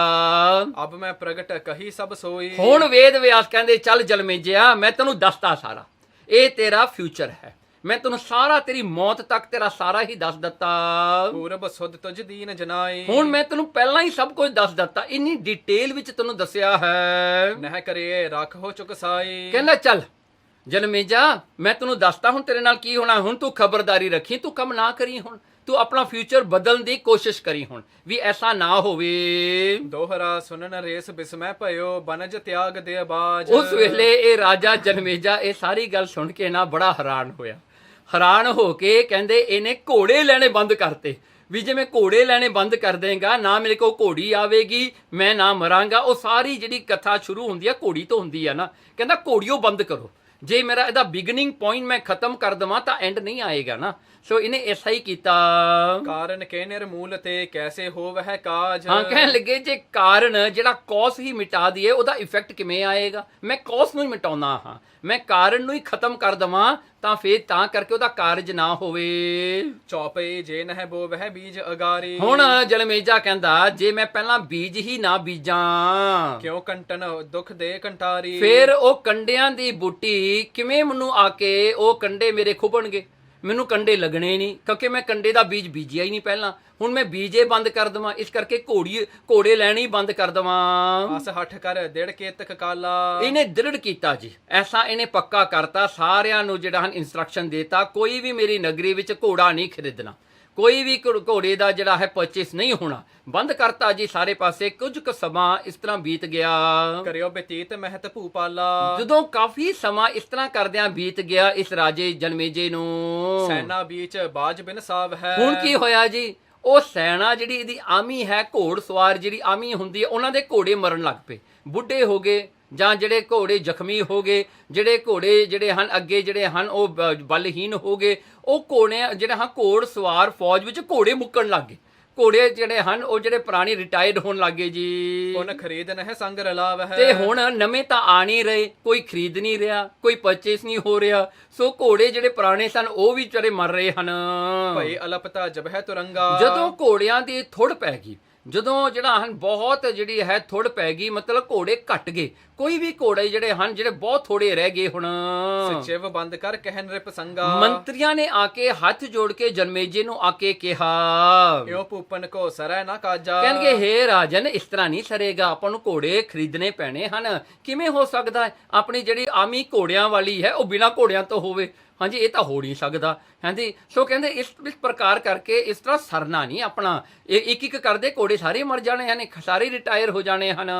ਜਸ ਪ੍ਰਣ ਧਰਿਓ ਆਪ ਮਹਾਰਾਜਾ। ਮਹਾਰਾਜ, ਜਿਵੇਂ ਤੁਸੀਂ ਪ੍ਰਣ ਧਰੀ ਬੈਠੇ ਹੋ ਨਾ ਵੀ ਘੋੜਾ ਨਹੀਂ ਲੈਣਾ, ਤਾਂ ਕਹਿੰਦਾ ਐਸਾ ਸਰਨਾ ਨਹੀਂ, ਐਸਾ ਹੋ ਨਹੀਂ ਸਕਦਾ। ਬਿਨ ਤੁਰੰਗ ਤੇ ਸੈਨਾ ਕੈਸੀ। ਕਹਿਣ ਲੱਗੇ ਘੋੜਿਆਂ ਤੋਂ ਬਗੈਰ ਸੈਨਾ ਕਾਦੀ ਹੋਈ, ਆਮੀ ਕਾਦੀ ਹੋਈ। ਪੱਗ ਬਹੀਨ ਸਿੰਘਨ ਹੋਇਆ ਜੈਸੀ। ਕਹਿਣ ਲੱਗੇ ਜਿਵੇਂ ਜਿਹੜੇ ਹਨ ਜਿਹੜੇ ਪੱਗਹੀਨ, ਕਹਿਣ ਲੱਗੇ ਜਿਵੇਂ ਉਹਦੇ ਪੈਰਾਂ ਤੋਂ ਬਗੈਰ, ਨੋਹਾਂ ਤੋਂ ਬਗੈਰ ਕੋਈ ਸ਼ੇਰ ਹੋਵੇ। ਉਹਨੂੰ ਸ਼ੇਰ ਕੌਣ ਕਹੂਗਾ, ਕਿਉਂਕਿ ਉਹ ਜਦੋਂ ਅਟੈਕ ਕਰਦਾ ਆਪਣੇ ਪੈਰਾਂ ਦੇ ਨੋਹਾਂ ਨਾਲ ਹੀ ਕਰਦਾ ਹੈ ਨਾ। ਕਹਿਣ ਲੱਗੇ ਜੇ ਆਪਣੇ ਪੈਰਾਂ ਦੇ ਨੋਹਾਂ ਦੇ ਨਾਲ ਕਰਦਾ, ਜੇ ਉਹੀ ਨਾ ਹੋਏ ਤਾਂ ਸ਼ੇਰ ਕਾਹਦਾ ਹੋਇਆ ਵਿਚਾਰਾ। ਸਭ ਖਰੀਦ ਹੋ ਸੈਨਾ ਹੇਤੂ। ਸੋ ਇਸ ਪ੍ਰਕਾਰ ਕਰਕੇ ਮੰਤਰੀ ਕਹਿੰਦੇ ਹੇ ਜਨਮੇਜਾ ਰਾਜਾ, ਆਪਾਂ ਘੋੜੇ ਖਰੀਦਣਾ ਕਰੀਏ, ਆਪਾਂ ਪਰਚੇਸ ਕਰਨਾ ਸ਼ੁਰੂ ਕਰੀਏ। ਆਪ ਨਾ ਚੜ੍ਹੋ ਬਨੀਤ ਨਿਕੇਤੂ। ਕਹਿੰਦੇ ਕਿ ਕੋਈ ਨਹੀਂ ਰਾਜਨ, ਜੇ ਤੂੰ ਨਹੀਂ ਚੜਨਾ ਚਾਹੁੰਦਾ ਤੂੰ ਨਾ ਚੜੀ। ਹਾਂਜੀ, ਤੂੰ ਜਿਹੜਾ ਹੈ ਵਿਸ਼ੇਸ਼ ਕਰਕੇ ਆਪਣੇ ਆਪ ਪ੍ਰੋਮਿਸ ਕਰ, ਤੂੰ ਘੋੜੇ ਤੇ ਨਹੀਂ ਚੜੇਗਾ, ਤੂੰ ਘੋੜੇ ਤੇ ਨਾ ਚੜ। ਆਪਾਂ ਘੋੜੇ ਲਵਾਂਗੇ ਸਿਰਫ ਆਮੀ ਵਾਸਤੇ, ਆਪਣੀ ਜਿਹੜੀ ਹਨ ਫੌਜਾਂ ਵਾਸਤੇ ਲਵਾਂਗੇ, ਤੂੰ ਨਾ ਚੜੀ ਘੋੜੇ ਤੇ। ਦੇਸਨ ਦੇਸ ਸੁਦਾਗਰ ਆਵ ਹੈ। ਹੁਣ ਦੇਖੋ, ਜਿਹੜੇ ਘਰ ਦੇ ਵਿੱਚ ਜਿਹੜਾ ਬੰਦਾ ਕੋਈ ਡਰਾਈਵਰ ਹੋਵੇ ਐਂਡ ਫਾਸਟ ਐਂਡ ਫਿਊਰੀਅਸ ਵਰਗਾ ਹੋਵੇ, ਉਹ ਗੱਡੀ ਤੋਂ ਕਿਵੇਂ ਪਾਸੇ ਹਟ ਸਕਦਾ ਹੈ? ਹਾਂਜੀ, ਜੋ ਗੱਡੀ ਜਿਹੜਾ ਹਨ ਉਹਦੀ ਜਿਹੜਾ ਹਨ ਗੱਡੀ ਮੋਟਰ ਕਾਰ ਮੋੜੇ ਖੜੀ ਹੋਵੇ, ਉਹ ਕਿਵੇਂ ਹਟੇਗਾ? ਪੋਸ਼ੇ ਖੜੀ ਹੋਵੇ ਜਾਂ ਉਹ ਫੈਰਾਰੀ ਖੜੀ ਹੋਵੇ, ਉਹ ਬੰਦਾ ਤਾਂ ਆਪਣੇ ਆਪ ਉਹਦੇ ਹੱਥ 'ਚ ਖੁਰਕਣ ਲੱਗ ਜਾਂਦੀ ਪੈਰਾਂ 'ਚ ਵੀ ਮੈਂ ਹੁਣੇ ਚਲਾਵਾਂ ਇਹਨੂੰ। ਕਹਿੰਦੇ ਇਸ ਪ੍ਰਕਾਰ ਕਰਕੇ ਕਹਿੰਦੇ ਤੂੰ ਤਾਂ ਪ੍ਰੋਮਿਸ ਕਰਦੇ ਤੂੰ ਨਹੀਂ ਕਰੇਗਾ। ਦੇਖੋ ਐਸੀ ਅਨਹੋਣੀ ਗੱਲ ਹੋ ਗਈ। ਕਹਿੰਦੇ ਕੀ ਹੋਇਆ ਉਸ ਵੇਲੇ ਰਾਜੇ ਨੇ ਦੇਸਨ ਦੇਸ ਸੁਦਾਗਰ ਆਵੇ, ਦੇਸ਼ਾਂ ਪ੍ਰਦੇਸ਼ਾਂ ਤੋਂ ਸੁਦਾਗਰ ਆਉਂਦੇ ਨੇ ਘੋੜੇ ਵੇਚਣ ਵਾਸਤੇ। ਨਾਮ ਸੁਜਸ ਸੁਨ ਤੋਂ ਮਟਿਕ ਲਿਆਵ ਹੈ। ਕਹਿਣ ਲੱਗੇ ਨਾਮ ਸੁਜਸ, ਲੋਕੀ ਤੇਰੇ ਕੋਲ ਭੇਜਦੇ ਨੇ। ਕੋਈ ਕਹਿੰਦਾ ਨਾ ਵੀ ਮੇਰੇ ਕੋਲ ਬਹੁਤ ਮਹਿੰਗਾ ਘੋੜਾ ਹੈ, ਤੁਹਾਡੇ ਕੋਲ ਕੌਣ ਲਵੇਗਾ? ਲੋਕ ਕਹਿੰਦੇ ਜਨਮੇਜਾ ਰਾਜਾ ਲਵੇਗਾ, ਕਿਉਂਕਿ ਉਹ ਵੱਡਾ ਰਾਜਾ ਹੈ, ਉਹ ਅਮੀਰ ਰਾਜਾ ਹੈ, ਉਹਦੇ ਅੰਦਰ ਉਹਦੇ ਥੱਲੇ ਬਹੁਤ ਸਾਰੇ ਰਾਜ ਨੇ। ਕਹਿੰਦੇ ਨਾਮ ਸੁਜਸ, ਤੇਰਾ ਨਾਂ ਸੁਣ ਕੇ ਵੱਡੇ ਵੱਡੇ ਸੁਦਾਗਰ ਇੱਥੇ ਆਉਂਦੇ ਨੇ ਮਹਿੰਗੇ ਮਹਿੰਗੇ ਘੋੜੇ ਲੈ ਕੇ। ਸੋ ਸਭ ਹੀ ਚੱਲ ਜਾਹੇ ਨਿਰਾਸੇ। ਵਿਚਾਰੇ ਸਾਰੇ ਮੁੜ ਜਾਂਦੇ ਨੇ, ਸਾਰੇ ਮੁੜ ਜਾਂਦੇ ਨੇ ਨਿਰਾਸ਼ ਹੋ ਕੇ ਵੀ ਇੱਥੇ ਅਸੀਂ ਘੋੜੇ ਨਹੀਂ ਖਰੀਦੇ, ਬੈਨ ਹੋ ਗਿਆ ਜੀ ਘੋੜੇ ਖਰੀਦਣੇ। ਨਿੰਦ ਹੈ ਮੁਖ ਤੇ ਹੀਨ ਹੁਲਾਸੇ। ਤੇ ਫੇਰ ਮੂੰਹ ਤੋਂ ਗਾਲਾਂ ਹੀ ਕੱਢਦੇ ਜਾਂਦੇ ਨੇ, ਨਿੰਦਿਆ ਹੀ ਕਰਦੇ ਜਾਂਦੇ ਨੇ ਵੀ ਕਿਹੋ ਜਿਹਾ ਰਾਜਾ ਇਹ, ਵੱਡਾ ਰਾਜਾ ਬਣਿਆ ਫਿਰਦਾ, ਘੋੜੇ ਵੀ ਨਹੀਂ ਲੈਂਦਾ। ਹਾਂਜੀ, ਘੋੜਿਆਂ ਤੋਂ ਬਗੈਰ ਕਾਹਦਾ ਰਾਜ ਹੋਇਆ ਇਹਦਾ? ਸੁਨ ਮੰਤਰੀ ਕੇ ਬਚ ਰਾਜਾਨਾ। ਜਦੋਂ ਰਾਜੇ ਨੇ ਮੰਤਰੀਆਂ ਤੋਂ ਐਸੇ ਜਿਹੜਾ ਹਨ ਸੁਝਾਓ ਉਹਨਾਂ ਦਾ ਜਿਹੜਾ ਹੈ ਸੁਣਿਆ, ਵਿਦੇ ਗੁਣੀ ਇਨ ਸਾਚ ਬਖਾਨਾ। ਉਹਨੇ ਹਿਰਦੇ 'ਚ ਥੋੜੀ ਵਿਚਾਰ ਕੀਤੇ ਜਨਮੇਜੇ ਰਾਜੇ ਨੇ, ਕਿਉਂਕਿ ਸਮਝਦਾਰ ਰਾਜਾ ਸੀਗਾ। ਉਹਨੇ ਵਿਚਾਰ ਕੀਤੀ ਕਿ ਇਹਨਾਂ ਨੇ ਗੱਲ ਤਾਂ ਸੱਚੀ ਕੀਤੀ ਹੈ, ਇਹ ਸੱਚੀ ਗੱਲ ਹੈ। ਹਮਸੇ ਭੂਪ ਨਾ ਲੇਹ ਤੁਰੰਗਾ। ਜੇ ਮੇਰੇ ਵਰਗਾ ਰਾਜਾ ਨਹੀਂ ਘੋੜੇ ਲਵੇਗਾ ਤਾਂ ਫਿਰ ਇਹ ਬਨਜ ਕਰ ਹੈ ਕਿਸ ਸੰਗਾ। ਫੇ ਇਹ ਬਨਜ ਕਿਹਦੇ ਨਾਲ ਕਰਨਗੇ? ਇਹ ਕਿਹਨੂੰ ਘੋੜੇ ਵੇਚਣਗੇ? ਵਿਚਾਰੇ ਘੋੜੇ ਵੇਚਣ ਵਾਲਿਆਂ ਦਾ ਵੀ ਕੰਮ ਖਰਾਬ ਹੁੰਦਾ ਨਾ, ਉਹ ਕਿਹਨੂੰ ਵੇਚ? ਹੁਣ ਰੋਲਸ ਰਾਇਸ ਜਿਹੜੀਆਂ ਹਨ ਜੇ ਰਾਜੇ ਨਹੀਂ ਲੈਣਗੇ ਕੌਣ ਲਵੇਗਾ? ਹਾਂਜੀ, ਉਹ ਕਿਹਨੂੰ ਵੇਚਣਗੇ ਜਾ ਕੇ? ਕਹਿਓ ਬਿਆਸ ਨ ਹੈ ਬੜਵਾ ਲੀਜੈ। ਤੇ ਕਹਿੰਦੇ ਪਰ ਉਹਨੇ ਮਨ 'ਚ ਵਿਚਾਰ ਕੀਤੀ ਜਨਮੇਜੇ ਨੇ ਵੀ ਮੈਨੂੰ ਤਾਂ ਵੇਦ ਵਿਆਸ ਨੇ ਕਿਹਾ ਸੀ ਵੀ ਬੜਵਾ ਘੋੜੀ ਨਹੀਂ ਲੈਣੀ, ਉਹਨੇ ਘੋੜਿਆਂ ਦੀ ਗੱਲ ਨਹੀਂ ਕੀਤੀ। ਹਾਂਜੀ, ਸੋ ਦੇਖੋ ਕਿਵੇਂ ਡਿਟੇਲ ਵਿੱਚ ਜਾਂਦਾ। ਹੁਣ ਜਨਮੇਜਾ ਥੋੜਾ ਸਿਆਣਾ ਹੋ ਗਿਆ, ਸੋਚਣ ਲੱਗ ਪਿਆ। ਹੁਣ ਸੋਚ ਕੇ ਕਹਿੰਦਾ ਉਹਨੇ ਤਾਂ ਘੋੜੇ ਹਟਾਏ ਸੀ, ਘੋੜੀ ਥੋੜੋ ਹਟਾਈ ਸੀ। ਨਹੀਂ, ਘੋੜੀ ਹਟਾਈ ਆ, ਘੋੜੇ ਨਹੀਂ ਹਟਾਏ। ਇਹ ਪਰ ਛੱਡ ਕੇ ਤੇ ਗਵਨ ਨਾ ਕੀਜੈ। ਹਾਂ, ਕਹਿਣ ਲੱਗੇ ਫਿਰ ਗੱਲ ਤਾਂ ਇਹ ਹੈ ਮੈਂ ਨਹੀਂ ਘੋੜਾ ਚੜਾਂਗਾ, ਤੇ ਮੈਂ ਘੋੜੀ ਨਹੀਂ ਖਾਸ ਕਰਕੇ ਚੜਾਂਗਾ, ਮੈਂ ਘੋੜੀ ਨਹੀਂ ਚੜਨਾ, ਘੋੜੇ ਦਾ ਤਾਂ ਕੋਈ ਪ੍ਰੋਬਲਮ ਨਹੀਂ ਹੈਗਾ। ਸੋ ਨਹਿ ਲਿਓ ਐਸ ਉਰ ਧਾਰੀ। ਸੋ ਉਹਨੇ ਜਿਹੜਾ ਹੈ ਐਸਾ ਮਨ ਦੇ ਵਿੱਚ ਵਿਚਾਰ ਕਰ ਲਈ, ਸੋ ਨਹਿ ਲਿਓ, ਮੈਂ ਘੋੜੀ ਨਹੀਂ ਲਵਾਂਗਾ, ਘੋੜੇ ਤਾਂ ਖਰੀਦੇ ਸਕਦਾ ਹਾਂ। ਅਸਵ ਖਰੀਦਨ ਬੁੱਧ ਵਿਚਾਰੀ। ਸੋ ਉਹਨੇ ਸਲਾਹ ਕਰ ਲਈ ਵੀ ਚਲਾਂ ਠੀਕ ਹੈ ਜੀ, ਹੁਣ ਆਪਾਂ ਪਰਚੇਸ ਕਰੀਏ ਜੀ, ਘੋੜੇ ਲੈਣੇ ਸ਼ੁਰੂ ਕਰੀਏ। ਬਹੁਰੋ ਲੇਵਨ ਲੱਗਿਓ ਤੁਰੰਗਾ। ਹੁਣ ਲੈਣੇ ਸ਼ੁਰੂ ਕਰਤੇ ਜੀ ਜਨਮੇਜੇ ਨੇ, ਜਿਹੜੇ ਹਨ ਦਰਵਾਜ਼ੇ ਖੋਲਤੇ, ਘੋੜੇ ਲੈ ਲਓ ਜੀ, ਹੁਣ ਖਰੀਦੋ ਘੋੜੇ ਰੱਜ ਕੇ। ਧਨ ਦੇਵ ਹੈਲੇ ਸਰਸ ਕੁਰੰਗਾ। ਤੇ ਜਿਹੜਾ ਹਨ ਉਹਨਾਂ ਨੇ ਹਰਨਾ ਵਰਗੇ ਸੁੰਦਰ ਘੋੜੇ ਖਰੀਦਣਾ ਕਿਤੇ ਬਹੁਤ ਮਹਿੰਗੇ। ਇੱਕ ਸਮੇਂ ਇੱਕ ਆਏ ਸੁਦਾਗਰ। ਇੱਕ ਸਮੇਂ ਦੀ ਗੱਲ ਹੈ ਕਿ ਇੱਕ ਸੌਦਾਗਰ ਆਇਆ ਘੋੜੇ ਵੇਚਣ ਵਾਲਾ। ਸੰਗ ਤੁਰੰਗਨ ਚਪਲ ਉਜਾਗਰ। ਉਹਦੇ ਨਾਲ ਇੱਕ ਘੋੜੀ ਸੀ ਜਿਹੜੀ ਬੜੀ ਚੰਚਲ ਸੀ, ਬੜੀ ਸੁੰਦਰ ਸੋਹਣੀ ਘੋੜੀ ਸੀਗੀ। ਜੇ ਚੰਚਲ ਦਾ ਮਤਲਬ ਹੈ ਵੀ ਬਹੁਤ ਹੀ ਐਕਟਿਵ ਘੋੜੀ ਸੀ ਉਹ। ਜਬ ਭੂਪਤ ਕੋ ਆਨ ਦਿਖਾਰੀ। ਜਦੋਂ ਆ ਕੇ ਰਾਜੇ ਨੂੰ ਉਹ ਘੋੜੀ ਦਿਖਾਈ ਨਾ, ਆ ਕੇ ਉਹਨਾਂ ਨੇ ਰਹੇ ਰੀਜ ਨਰ ਲਖ ਗੁਣ ਵਾਰੀ। ਰਹੇ ਰੀਜ, ਉਹ ਤਾਂ ਵਿਚਾਰਾ ਢਹਿ ਗਿਆ ਜੀ, ਦੇਖ ਕੇ ਉਹ ਘੋੜੀ ਨੂੰ ਨਾ ਉਹ ਸਹਾਰ ਨਾ ਸਕਿਆ। ਕਹਿੰਦਾ ਇੰਨੀ ਸੁੰਦਰ ਇਹ ਘੋੜੀ ਹੈ, ਰੀਝ ਗਿਆ ਜੀ, ਖੁਸ਼ ਹੋ ਗਿਆ ਘੋੜੀ ਤੇ ਵੀ ਇਹ ਜੀ ਘੋੜੀ ਨਹੀਂ ਕਿਤੇ ਦੇਖੀ, ਗੁਣਾ ਵਾਲੀ ਦੇਖੀ ਉਹਨੇ ਵੀ ਬੜੀ ਸਿਆਣੀ ਘੋੜੀ ਹੈ। ਇਸੇ ਕਰਕੇ ਤਾਂ ਵਿਆਹ ਨੂੰ ਲੋਕ ਘੋੜੀ ਚੜ੍ਹਦੇ ਆ ਨਾ, ਘੋੜਾ ਨਹੀਂ ਚੜ੍ਹਦੇ। ਨਿਰਪਤ ਸਮੀਪ ਕਹਿਤ ਅਸ ਬੈਨਾ। ਉਹਨੇ ਆ ਕੇ ਨਿਰਪਤ ਸਮੀਪ ਆ ਕੇ ਰਾਜੇ ਦੇ ਕੋਲ ਐਸਾ ਉਹ ਘੋੜੇ ਵੇਚਣ ਵਾਲੀ ਨੇ ਕਿਹਾ, ਬਾਜਨ ਇਹ ਉਚਿਤ ਤੁਮ ਐਨਾ। ਦੇਖੋ ਕਹਿੰਦੇ ਉਹ ਸੌਦਾਗਰ ਆ ਕੇ ਕਹਿੰਦਾ ਜਨਮੇਜੇ ਨੂੰ, ਰਾਜਨ ਇਹ ਘੋੜੀ ਜਿਹੜੀ ਤੇਰੀ ਲਾਇਕ ਹੈ, ਤੇਰੇ ਵਾਸਤੇ ਹੈ, ਇਹ ਤਾਂ ਬਣਿਓ ਤੇਰੇ ਵਾਸਤੇ ਹੈ। ਕਿਉਂਕਿ ਦੇਖੋ ਜਿਹੜੇ ਵੇਚਣ ਵਾਲੇ ਹੁੰਦੇ ਆ ਨਾ, ਉਹਨਾਂ ਦੀ ਮਾਰਕੀਟਿੰਗ ਸਕਿੱਲਸ ਜਿਹੜੀਆਂ ਹਨ ਆਊਟਸਟੈਂਡਿੰਗ ਹੁੰਦੀਆਂ ਨੇ। ਹਾਂਜੀ, ਉਹ ਤਾਂ ਜਿਹੜੇ ਹਨ ਜੇ ਚਾਹੇ ਤਾਂ ਫ੍ਰਿਜ ਵੀ ਐਸਕੀਮੋ ਨੂੰ ਵੀ ਵੇਚ ਦੇਣ। ਸੋ ਐਸਾ ਉਹਨਾਂ ਦੇ ਚ ਸਕਿੱਲ ਹੁੰਦੇ ਨੇ। ਸੋ ਸਕਿੱਲ ਉਹਨੇ ਵਰਤਿਆ ਜੀ ਪੂਰਾ। ਕਹਿੰਦਾ ਇਹ ਘੋੜੀ ਤਾਂ ਨਾ ਧਰਮਰਾਜ ਨੇ, ਬ੍ਰਹਮਾ ਨੇ ਤੇਰੇ ਵਾਸਤੇ ਬਣਾਈ ਹੈ। ਟਿਗ ਰੱਖੋ ਜਨ ਹੈ ਬਛੇਰੇ। ਕਹਿਣ ਲੱਗੇ ਦੇਖੋ ਹੁਣ ਰਾਜੇ ਨੂੰ ਤਾਂ ਪਤਾ ਸੀਗਾ ਵੀ ਉਹ ਘੋੜੀ ਨਹੀਂ ਖਰੀਦਾ ਕਿਉਂਕਿ ਘੋੜੀ ਤੇ ਨਹੀਂ ਚੜ ਸਕਦਾ।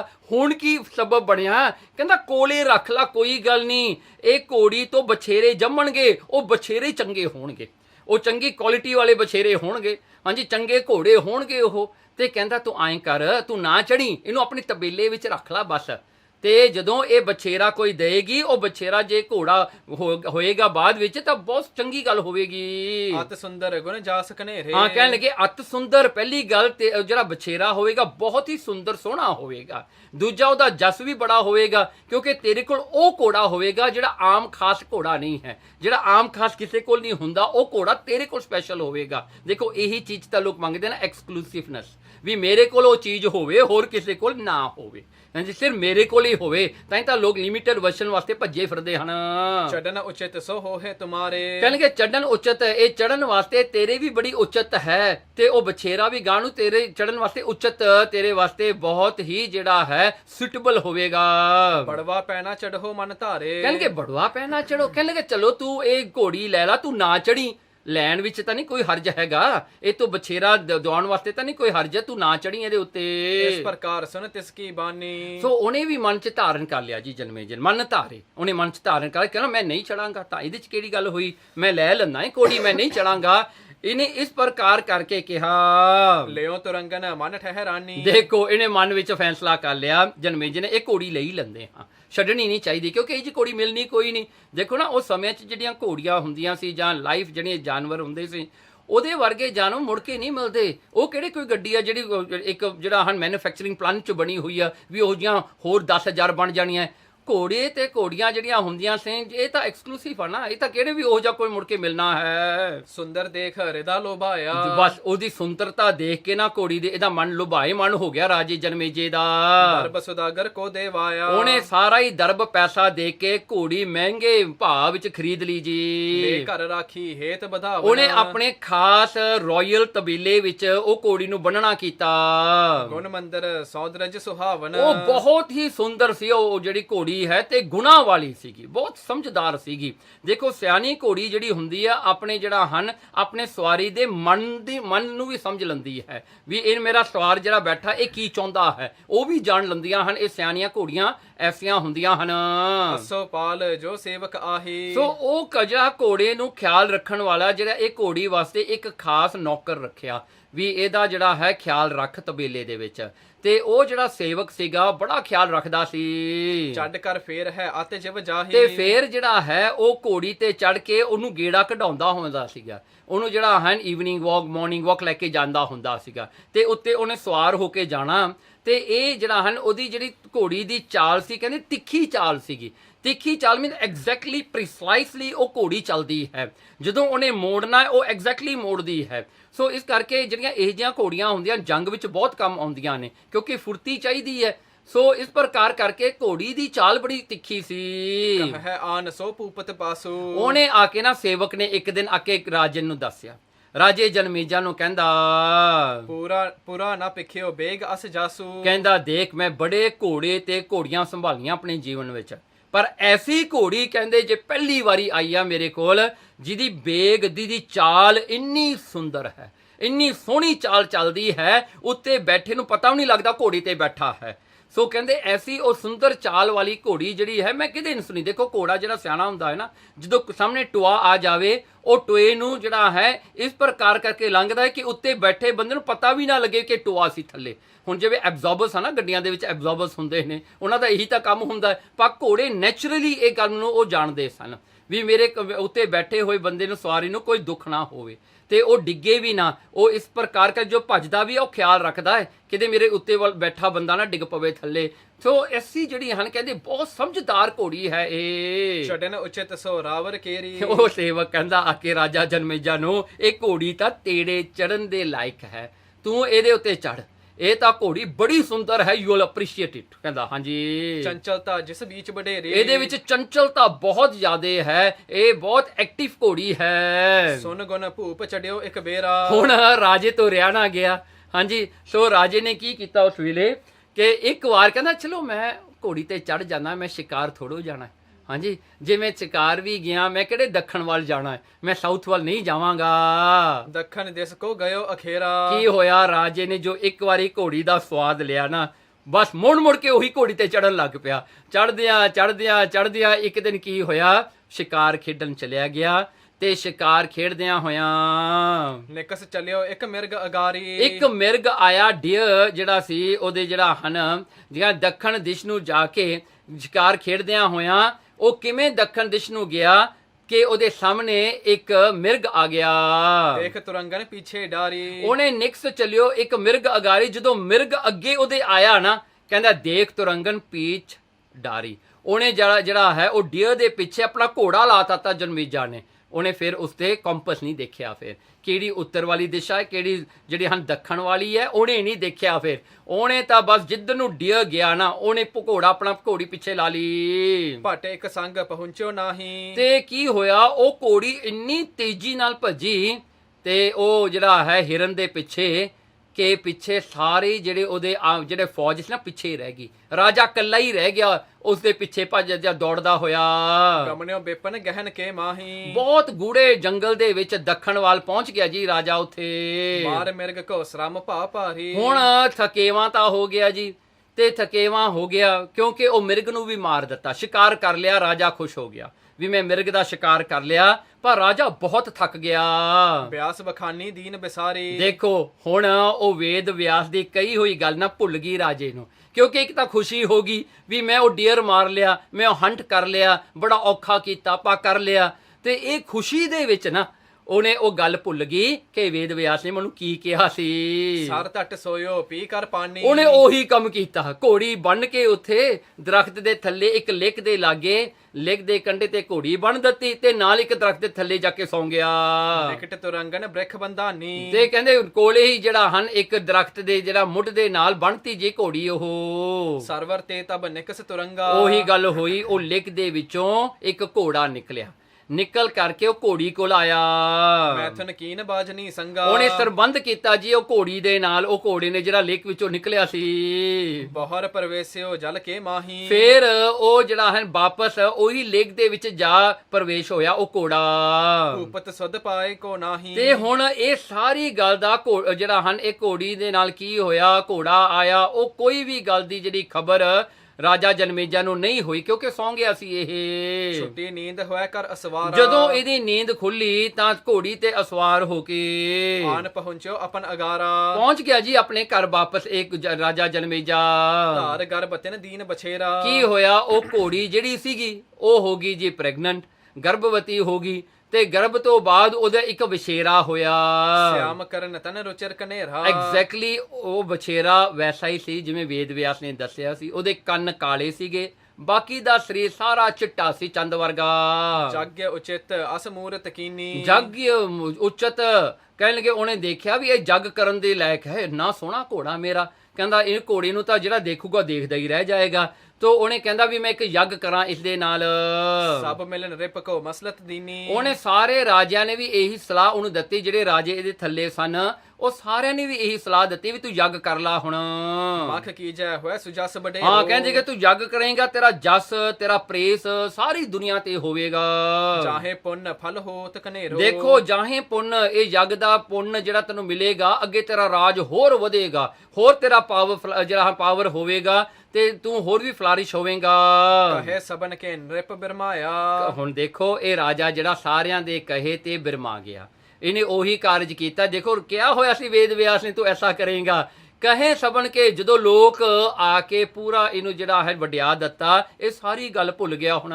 ਵਿਆਸ ਬਿਰਤਾਂਤ ਹਿਰਦੈ ਬਿਸਰਾਇਆ, ਵੇਦ ਵਿਆਸ ਦੀਆਂ ਕਈਆਂ ਗੱਲਾਂ ਤਾਂ ਸਾਰੀਆਂ ਭੁਲਾ ਦਿੱਤੀਆਂ ਇਸਨੇ। ਮਖ ਆਰੰਭ ਕੀਨੋ ਤੇ ਹਿਕਾਲਾ, ਸੋ ਦੇਖੋ ਇਹਨੇ ਹੁਣ ਯੱਗ ਕਰਨਾ ਸ਼ੁਰੂ ਕਰ ਦਿੱਤਾ। ਇਹ ਕਥਾ ਦੇਖੋ ਕਵੀ ਸੰਤੋਖ ਸਿੰਘ ਜੀ ਕਿਸ ਤਰ੍ਹਾਂ ਦੱਸ ਰਹੇ ਨੇ, ਇਹ ਇੰਨੀ ਡਿਟੇਲ ਵਿੱਚ ਦੱਸ ਰਹੇ ਨੇ, ਤੇ ਇਹ ਵੀ ਕਾਰਨ ਦੱਸ ਰਹੇ ਨੇ ਵੀ ਉਹ ਗੱਲਾਂ ਕਿਉਂ ਭੁੱਲਿਆ ਰਾਜਾ, ਕਿਹੜਾ ਕਾਰਨ ਬਣਿਆ ਜਿਹਦੇ ਕਰਕੇ ਉਹੀ ਟ੍ਰੈਪ ਤੇ ਉਹ ਡਿੱਗਦਾ ਗਿਆ, ਵਨ ਆਫਟਰ ਵਨ ਉਹ ਡਿੱਗਦਾ ਗਿਆ, ਉਹੀ ਜਿਹੜਾ ਖੂਹ ਵਿੱਚ ਉਹੀ ਟੋਇਆਂ ਵਿੱਚ ਡਿੱਗਦਾ ਗਿਆ, ਜਿਹੜਾ ਕਿ ਉਹੀ ਗੱਲ ਇਹਦੀ ਮੌਤ ਤੱਕ ਲੈ ਕੇ ਜਾਣੀ ਹੈ। ਇਹ ਕਰਦਾ ਗਿਆ, ਤੇ ਕਾਰਨ ਕੀ ਬਣਿਆ ਉਹ ਇੱਕ ਦੱਸ ਰਹੇ ਹਨ। ਤੇ ਦੇਖੋ ਇਹ ਜਿਹੜਾ ਹੈ ਯੱਗ ਇਹਨੇ ਆਰੰਭ ਕਰ ਦਿੱਤਾ ਉਸ ਵੇਲੇ। ਛੱਡ ਕੇ ਜੀਤੇ ਨ੍ਰਿਪਤ ਬਿਸਾਲਾ, ਚੜ ਕਰਕੇ ਉਹ ਘੋੜੀ ਜਿਹੜਾ ਹਨ, ਉਹ ਜਿਹੜਾ ਘੋੜਾ ਬਛੇਰਾ ਹੋਇਆ ਸੀ ਉਹਦੇ ਨਾਲ ਇਹਨੇ ਬੜੇ ਰਾਜੇ ਹੋਰ ਵੀ ਜਿੱਤ ਲਏ, ਅਨੇਕ ਪ੍ਰਕਾਰ ਸਵਾਰ ਆਹਾਰਾ। ਦੇਖੋ ਉਹਨੇ ਫਿਰ ਕੀ ਕੀਤਾ, ਜੋ ਯੱਗ ਸਮਾਪਤ ਕਰਨ ਲੱਗਿਆ ਤਾਂ ਬਹੁਤ ਵੱਡਾ ਭੋਜ ਕੀਤਾ ਇਸਨੇ, ਤਰ੍ਹਾਂ ਤਰ੍ਹਾਂ ਦੇ ਖਾਣੇ ਬਣਾਏ, ਪੇਪਰ ਬੁਲਾਏ ਬਹੁਤ ਅਗਾਰਾ, ਬਹੁਤ ਸਾਰੇ ਬ੍ਰਾਹਮਣ ਇਹਨੇ ਬੁਲਾਉਣਾ ਕੀਤੇ ਉਹ ਭੋਜ ਵਾਸਤੇ ਵੀ। ਹੁਣ ਮੇਰਾ ਯੱਗ ਪੂਰਾ ਹੋ ਗਿਆ। ਗਮਨਿਓ ਦਾਨ ਦੇਣ ਕੇ ਹੇਤਾ, ਜਦੋਂ ਕਹਿੰਦੇ ਉਸ ਜਿਹੜਾ ਹੈ ਦਾਨ ਦੇਣ ਵਾਸਤੇ, ਉਹਨਾਂ ਨੂੰ ਦਛਣਾ ਦੇਣ ਵਾਸਤੇ, ਉਹ ਬ੍ਰਾਹਮਣਾਂ ਨੂੰ ਦਛਣਾ ਹੁੰਦੀ ਹੈ ਗਿਫਟ, ਜਿਹੜਾ ਗਿਫਟ ਦੇਈਦਾ ਹੁੰਦਾ ਹੈ, ਉਹਨਾਂ ਨੂੰ ਭੋਜਨ ਛਕਾ ਕੇ ਫਿਰ ਗਿਫਟ ਦੇਈਦਾ ਹੁੰਦਾ ਹੈ, ਕੋਈ ਗੋਲਡ ਕੋਇਨਸ ਦਿੰਦਾ, ਕੋਈ ਡਾਇਮੰਡਸ ਦਿੰਦਾ। ਸੋ ਇਸ ਪ੍ਰਕਾਰ ਕਰਕੇ ਜਦੋਂ ਇਹ ਦਾਨ ਜਾ ਕੇ ਦੇਣ ਲੱਗਿਆ ਉਹ ਬ੍ਰਾਹਮਣਾਂ ਨੂੰ, ਇੱਕ ਪਟ ਮਹਿ ਪਟਰਾਨ ਸਮੇਤਾ, ਦੇਖੋ ਇਹਦੇ ਨਾਲ ਇਹਦੀ ਪਟਰਾਣੀ ਸੀਗੀ, ਸਭ ਤੋਂ ਵੱਡੀ ਰਾਣੀ ਜਿਹੜੀ ਹੈ ਉਹਨੂੰ ਪਟਰਾਣੀ ਕਹਿੰਦੇ, ਜਿਹੜੀ ਕੁਈਨ ਹੈ। ਸੋ ਉਹ ਕੁਈਨ ਜਿਹੜੀ ਹੈ ਉਹਨੇ ਜਿਹੜਾ ਬਸਤਰ ਪਾਇਆ ਹੋਇਆ ਨਾ, ਕਿਉਂਕਿ ਯੱਗ ਦੇ ਵਿੱਚ ਉਹੀ ਬਸਤਰ ਪਾਇਆ ਜਾਂਦਾ ਹੈ ਜਿਹੜਾ ਕਿ ਕਿਤੇ ਵੀ ਸਟਿਚ ਨਾ ਕੀਤਾ ਹੋਵੇ, ਉਹ ਕੱਪੜਾ ਬਿਲਕੁਲ ਵੀ ਸਟਿਚ ਨਹੀਂ ਕਰਨਾ ਚਾਹੀਦਾ। ਇਹਨਾਂ ਦੀ ਇਹ ਮਰਿਆਦਾ ਹੈ ਵੀ ਉਹ ਕੱਪੜਾ ਪਾਓ ਜਿਹੜਾ ਸਟਿਚ ਨਾ ਹੋਵੇ। ਇਸ ਕਰਕੇ ਉਹ ਕੀ ਕਰਦੇ ਨੇ, ਇੱਕ ਸਿੱਧਾ ਜਿਹਾ ਕੱਪੜਾ ਉੱਤੇ ਲੈ ਕੇ ਤੇ ਜਿਹੜਾ ਹਨ ਪੱਟੀਆਂ ਨਾਲ ਉਹਨੂੰ ਬੰਨ੍ਹ ਲੈਂਦੇ ਹਨ, ਉਹ ਕੱਪੜੇ ਨੂੰ ਬੰਨ੍ਹ ਲੈਂਦੇ ਹਨ, ਪਰ ਸਿਉਂਦੇ ਹੀ ਨਹੀਂ, ਸਟਿਚ ਨਹੀਂ ਹੋ ਸਕਦਾ ਕੋਈ ਕੱਪੜਾ। ਇਸ ਪ੍ਰਕਾਰ ਕਰਕੇ ਹੀ ਹੈ ਨਾ, ਜਿਹੜੇ ਰਾਜਿਆਂ ਨੂੰ ਗੁਰੂ ਗੋਬਿੰਦ ਸਿੰਘ ਨੇ ਕਿਹਾ ਸੀ ਨਾ ਵੀ ਅੰਮ੍ਰਿਤ ਛਕ ਲਓ, ਉਹ ਕਹਿੰਦੇ ਨਹੀਂ ਛਕਣਾ, ਅਸੀਂ ਕਛਹਿਰਾ ਨਹੀਂ ਪਾਉਣਾ, ਕਿਉਂਕਿ ਯੱਗ ਦੇ ਸਮੇਂ ਕੋਈ ਵੀ ਸਟਿਚ ਕੀਤਾ ਕੱਪੜਾ ਉਹ ਪਾ ਨਹੀਂ ਸਕਦੇ। ਸੋ ਇਸ ਪ੍ਰਕਾਰ ਉਹ ਕਹਿੰਦੇ ਸੀ ਵੀ ਕਛਹਿਰਾ ਨਹੀਂ ਸਾਤੋਂ ਰੱਖਿਆ ਜਾਣਾ, ਕਿਉਂਕਿ ਅਸੀਂ ਨਹੀਂ ਪਾ ਸਕਦੇ। ਸੋ ਦੇਖੋ ਇਹ ਜਿਹੜੀ ਗੱਲ ਹੈ ਨਾ, ਸੋ ਇਹਨੇ ਜਿਹੜਾ ਕੱਪੜਾ ਪਾਇਆ ਇਸ ਦੀ ਪਟਰਾਣੀ ਨੇ, ਕੁਈਨ ਨੇ, ਉਹ ਬਿਲਕੁਲ ਨਹੀਂ ਸਿਉਂਤਾ ਹੋਇਆ ਸੀ, ਉੱਤੇ ਸਿਰ ਬੰਨਿਆ ਹੋਇਆ ਸੀ। ਵਿਪਰ ਬ੍ਰਿੰਦ ਕੇ ਵਿੱਚ ਪਹੁੰਚਾ, ਜਦੋਂ ਐਨ ਬ੍ਰਾਹਮਣਾਂ ਦੇ ਵਿਚਾਲੇ ਖੜ ਕੇ ਇਹ ਦਛਣਾ ਦੇ ਰਹੇ ਸਨ ਹਰ ਇੱਕ ਬ੍ਰਾਹਮਣ ਨੂੰ, ਰਾਜਾ ਜਨਮੇਜਾ ਤੇ ਇਸ ਦੀ ਰਾਣੀ, ਭਇਓ ਪੌਣ ਤੇ ਪਟ ਉੱਚਾ। ਕੀ ਹੋਇਆ, ਕਹਿੰਦੇ ਪਰਮਾਤਮਾ ਨੇ ਐਸੀ ਨੇਤ ਵਰਤਾਈ, ਇੱਕ ਜਿਹੜਾ ਹਨ ਜ਼ੋਰ ਦੀ ਹਵਾ ਦਾ ਝੋਲਾ ਆਇਆ, ਉਹ ਜਿਹੜਾ ਹੈ ਇੱਕ ਵਾਰ ਜਿਹੜੀ ਹੈ ਉਹ ਹਵਾ ਵਗੀ, ਉਹ ਹਵਾ ਨੇ ਆ ਕੇ ਕੀ ਕੀਤਾ, ਉਹ ਰਾਣੀ ਦਾ ਜਿਹੜਾ ਚੋਲਾ ਸੀ ਨਾ ਉੱਤੇ ਨੂੰ ਚੱਕ ਦਿੱਤਾ। ਹੁਣ ਜਦੋਂ ਉੱਤੇ ਨੂੰ ਚੱਕਿਆ, ਅੰਦਰ ਤਾਂ ਰਾਣੀ ਨੰਗੀ ਹੋਈ ਸੀ ਨਾ ਸਾਰੀ, ਕਿਉਂਕਿ ਇੱਕੋ ਕੱਪੜਾ ਪਹਿਨਿਆ ਹੋਇਆ ਸੀ ਉੱਤੇ, ਉਹ ਹਵਾ ਨੇ ਆ ਕੇ ਉਸ ਦਾ ਚੋਲਾ ਚੁੱਕ ਦਿੱਤਾ। ਜਦੋਂ ਚੁੱਕਿਆ ਅੰਦਰੋਂ ਰਾਣੀ ਜਿਹੜੀ ਨੰਗੀ ਹੋ ਗਈ। ਛਿਨ ਬਿਖੈ ਬਿਲੋਕੇ ਅੰਗਾ, ਸੋ ਉਹ ਜਿਹੜੇ ਬ੍ਰਾਹਮਣ ਬੈਠੇ ਸਨ ਥੱਲੇ ਭੋਜਨ ਛਕਦੇ, ਉਹਨਾਂ ਨੇ ਸਾਰਾ ਜਿਹੜਾ ਹੈ ਦੇਖ ਲਿਆ, ਉਹਨਾਂ ਦੇ ਅੱਖਾਂ ਦੇ ਸਾਹਮਣੇ ਹੋਇਆ, ਸਾਰੇ ਬ੍ਰਾਹਮਣਾਂ ਨੇ ਦੇਖ ਲਿਆ ਜੀ। ਸਰਬ ਦਿਜਨ ਕੇ ਹਾਸ ਉਤੰਗਾ, ਉਸ ਵੇਲੇ ਬ੍ਰਾਹਮਣ ਨੇ ਕੀ ਕੀਤਾ, ਹੱਸਣ ਲੱਗ ਪਏ। ਉਹ ਜਿਹੜਾ ਹਨ ਬੜੇ ਹਸੇ ਦੇਖ ਕੇ ਵੀ ਰਾਣੀ ਤਾਂ ਨੰਗੀ ਹੋ ਗਈ ਜੀ ਹੁਣ। ਦੇਖ ਭੂਪ ਕ੍ਰੋਧਿਓ ਔਰ ਭਾਰਾ। ਜਦੋਂ ਉਹ ਰਾਜੇ ਜਨਮੇਜਾ ਨੇ ਦੇਖਿਆ ਕਿ ਮੇਰੀ ਕੁਈਨ ਮੇਰੀ ਰਾਣੀ ਤੇ ਇਹ ਬ੍ਰਾਹਮਣ ਜਿਹੜੇ ਹੱਸ ਰਹੇ ਨੇ ਵੀ ਮੇਰੀ ਰਾਣੀ ਤੇ ਜਿਹੜਾ ਨੰਗਾਪਣ ਤੇ ਇਹ ਹੱਸ ਰਹੇ ਹਨ, ਉਚਿਤ ਅਨੁਚਿਤ ਕਛੂ ਨਾ ਵਿਚਾਰਾ। ਉਸ ਵੇਲੇ ਰਾਜਾ ਜਨਮੇਜਾ ਇੰਨੇ ਗੁੱਸੇ ਵਿੱਚ ਆਇਆ, ਉਹਨੇ ਇਹ ਨਹੀਂ ਸੋਚਿਆ ਕੀ ਠੀਕ ਹੈ ਤੇ ਕੀ ਗਲਤ ਹੈ, ਉਹਨੇ ਇਹ ਗੱਲ ਬਿਲਕੁਲ ਨਾ ਸੋਚੀ ਹੁਣ। ਪਕਰੇ ਨ੍ਰਿਪਤ ਬਹੁਤ ਬਿਪ ਜਾਰੇ। ਉਹਨੇ ਕੀ ਕੀਤਾ, ਰਾਜਾ ਜਨਮੇਜਾ ਨੇ ਜਿੰਨੇ ਬ੍ਰਾਹਮਣ ਉੱਥੇ ਆਏ ਸੀ ਨਾ ਭੋਜਨ ਛਕਣ, ਜਿਹਨੂੰ ਦਛਣਾ ਦੇ ਰਿਹਾ ਸੀ, ਸਾਰਿਆਂ ਨੂੰ ਜਿਹੜਾ ਹਨ ਫੜ ਕੇ ਸਾੜ ਦਿੱਤਾ ਜੀ ਜਿਉਂਦਿਆਂ ਨੂੰ। ਉਹਨੇ ਤੇਲ ਪਾ ਕੇ ਸਾਰਿਆਂ ਨੂੰ ਹੀ ਸਾੜ ਦਿੱਤਾ। ਦੇ ਵਰ ਬਰਨ ਅਲਾਈਵ। ਉਹਨਾਂ ਨੂੰ ਜਿਹੜਾ ਜਿਉਂਦਿਆਂ ਜੀ ਸਾੜ ਦਿੱਤਾ ਬ੍ਰਾਹਮਣਾਂ ਨੂੰ ਸਾਰਿਆਂ ਨੂੰ। ਪਹਿਲਾਂ ਤਾਂ ਭੋਜਨ ਛਕਾਤਾ, ਦਛਣਾ ਦਿੱਤੀ, ਫਿਰ ਸਾੜ ਵੀ ਦਿੱਤੇ ਸਾਰੇ। ਇੱਕ ਛਿਨ ਵੇਖਿਆ ਸਰਬ ਹਨ ਡਾਰੇ। ਤੇ ਕਹਿੰਦੇ ਇੱਕ ਛਿਨ ਲੱਗਿਆ ਉਹਨੂੰ ਸੜਨ ਵਾਸਤੇ, ਵਿਚਾਰੇ ਸਾਰੇ ਬ੍ਰਾਹਮਣ ਚੀਕਾਂ ਮਾਰਦੇ, ਰੋਂਦੇ ਪਿੱਟਦੇ ਮਰ ਗਏ ਜੀ, ਸੜ ਗਏ ਸਾਰੇ।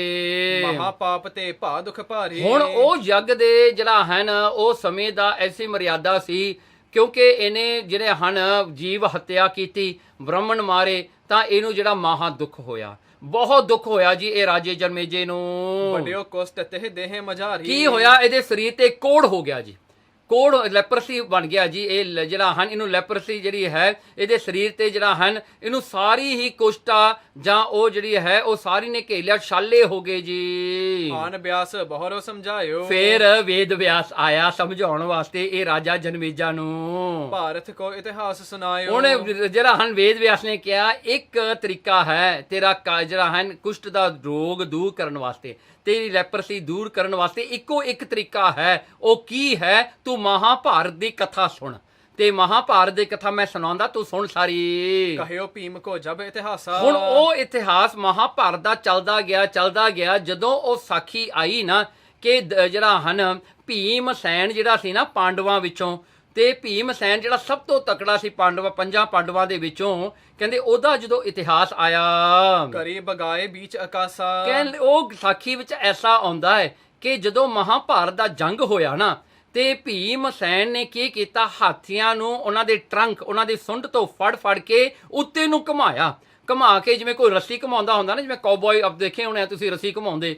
ਹਾਂਜੀ, ਸੋ ਕਹਿੰਦੇ ਉਹਨੇ ਕੀ ਕੀਤਾ, ਭੀਮ ਸੈਨ ਨੇ ਉਹ ਹਾਥੀਆਂ ਦੇ ਟਰੰਕ ਤੋਂ ਚੱਕ ਕੇ ਉਹਨਾਂ ਨੂੰ ਉੱਤੇ ਨੂੰ ਘੁਮਾਇਆ ਜੀ, ਘੁਮਾ ਕੇ ਤੇ ਆਕਾਸ਼ ਵੱਲ ਸਿੱਟ ਦਿੱਤੇ। ਸੋ ਅਬਲੋ ਉੱਪਰ ਪਰਮਾਈ। ਉਹ ਸਾਖੀ ਵਿੱਚ ਮਹਾਭਾਰਤ 'ਚ ਐਸਾ ਆਉਂਦਾ ਕਿ ਉਹ ਹਾਥੀ ਹੁਣ ਤਾਂ ਉੱਤੇ ਹੀ ਘੁੰਮੀ ਜਾਂਦੇ ਨੇ, ਉਹ ਧਰਤੀ ਨਹੀਂ ਪਹੁੰਚੇ ਹਜੇ ਤੱਕ। ਬਾਹਰ ਨਾ ਪਰੇ ਧਰਾ ਪਰ ਆਈ। ਵੀ ਅੱਜ ਤੱਕ ਵੀ ਉਹ ਧਰਤੀ ਤੇ ਨਹੀਂ ਆਏ, ਕਿਤੇ ਉੱਤੇ ਹੀ ਘੁੰਮਦੇ ਫਿਰਦੇ ਹਨ ਉਹ ਹਾਥੀ। ਸੁਣ ਕੇ ਭੂਪ ਨਾ ਮਾਨੀ ਬਾਣੀ। ਦੇਖੋ ਜਨਮੇਜਾ ਜਿਹੜਾ ਹੈ ਕਾਫੀ ਸਾਇੰਸ ਨੂੰ ਜਾਣਦਾ ਸੀਗਾ, ਹਾਂਜੀ ਕਾਫੀ ਪੜ੍ਹਿਆ ਲਿਖਿਆ ਬੰਦਾ ਸੀਗਾ, ਉਹਨੇ ਨਹੀਂ ਮੰਨੀ ਗੱਲ। ਕਹਿੰਦਾ ਕਿਵੇਂ ਹੋ ਸਕਦਾ ਹੈ, ਹਾਥੀਆਂ ਨੂੰ ਉਹਨਾਂ ਦੇ ਟਰੰਕ ਤੋਂ, ਉਹਨਾਂ ਦੇ ਸੁੰਡ ਤੋਂ ਫੜ ਕੇ ਘੁਮਾ ਦਿੱਤਾ ਤੇ ਹੁਣ ਤੱਕ ਉੱਤੇ ਹੀ ਘੁੰਮਦੇ, ਕਿਵੇਂ ਹੋ ਸਕਦਾ ਹੈ? ਨਹੀਂ ਹੋ ਸਕਦਾ ਜੀ, ਇਹ ਲੌਜਿਕ ਨਹੀਂ ਆ ਜੀ। ਨਾਕ ਐਂਠ ਬੈਠਿਓ ਬਿਨ ਜਾਨੀ। ਕੀ ਹੋਇਆ, ਉਹ ਲੌਜਿਕ ਦਾ ਦੁੱਖ ਜਿਹੜਾ ਸੀ ਨਾ ਰਾਜਾ ਜਨਮੇਜਾ ਨੇ ਜਿਹੜਾ ਨਹੀਂ ਮੰਨਿਆ ਕਥਾ ਦੇ ਵਿੱਚ, ਉਹਦੇ ਕਰਕੇ ਉਹਦੇ ਨੱਕ ਤੇ ਕੁਸ਼ਟ ਦਾ ਰੋਗ ਰਹਿ ਗਿਆ। ਉਹ ਜਿਹੜਾ ਹਨ ਉਹਨਾਂ ਦੇ ਸਿਰਫ ਜਿਹੜਾ ਹੈ ਸਾਰੇ ਸਰੀਰ ਤੋਂ ਲੈਪਰਸੀ ਹਟ ਗਈ, ਸਿਰਫ ਨੱਕ ਤੇ ਰਹਿ ਗਈ ਜੀ, ਨੱਕ ਤੇ ਥੋੜੀ ਜੀ ਰਹਿ ਗਈ, ਕਿਉਂਕਿ ਉਹਨੇ ਕੀ ਕੀਤਾ ਸੀ, ਉਹਨੇ ਆਪਣਾ ਨੱਕ ਮਰੋੜਿਆ ਸੀ ਐਂ ਕਰਕੇ ਵੀ ਨਹੀਂ ਹੋ ਸਕਦੀ। ਭੀਮ ਨੇ ਜੋ ਕੀਤਾ ਨਹੀਂ ਹੋ ਸਕਦਾ, ਨੱਕ ਮਰੋੜਿਆ ਸੀ ਨਹੀਂ ਉਹਨੇ, ਸੋ ਨੱਕ ਮਰੋੜਨ ਕਰਕੇ ਉੱਥੇ ਹੀ ਜਿਹੜਾ ਕਸ਼ਟ ਰੋ ਗਿਆ ਜੀ ਉਹ ਕੁਸ਼ਟ ਦਾ। ਮੰਤਰ ਸਖਤ ਤੇ ਬਿਆਸ ਉਤਾਰੇ। ਦੇਖੋ ਮੰਤਰ ਸ਼ਕਤ, ਮੰਤਰਾਂ ਦੀ ਸ਼ਕਤੀ ਕਰਕੇ ਕਥਾ ਸੁਣਾ ਕੇ ਵੇਦ ਵਿਆਸ ਨੇ ਉਹਦੇ ਸਾਰੇ ਸਰੀਰ ਦੇ ਵਿੱਚੋਂ ਰੋਗ ਦੂਰ ਕਰਤਾ ਸੀ। ਸਭਾ ਮਝਾਰੇ ਸਭਨ ਦਿਖਾਰੇ। ਤੇ ਸਭਾ ਵਿੱਚ ਸਾਰਿਆਂ ਨੂੰ ਉਹਨੇ ਦਿਖਾਇਆ ਕਿਸ ਤਰ੍ਹਾਂ ਇਹਦਾ ਰੋਗ ਸਾਰਾ ਦੂਰ ਹੋਇਆ। ਦੇਖੋ ਐਸਾ ਜਿਹੜਾ ਹੈ, ਦੇਖੋ ਕਥਾ ਵਿੱਚ ਕੋਈ ਫਰਕ ਨਹੀਂ ਹੁੰਦਾ। ਗੁਰਬਾਣੀ ਵੀ ਜਿਹੜੀ ਹੈ, ਜਿਵੇਂ ਅੱਜ ਵੀ ਗੁਰਬਾਣੀ ਜਿਹੜੀ ਹੈ ਸ਼ਕਤੀਸ਼ਾਲੀ ਹੈ, ਪਰ ਜੇ ਕਿਤੇ ਆਪਾਂ ਉਹਦੇ ਤੇ ਡਾਊਟ ਕਰੀਏ ਨਾ ਤਾਂ ਇਹ ਡਾਊਟ ਦਾ ਹੀ ਦੁੱਖ ਆਪਾਂ ਨੂੰ ਹੁੰਦਾ ਹੈ, ਜੇ ਆਪਾਂ ਆਪਣੀ ਗੁਰੂ ਦੀ ਗੱਲ ਨਹੀਂ ਮੰਨਦੇ।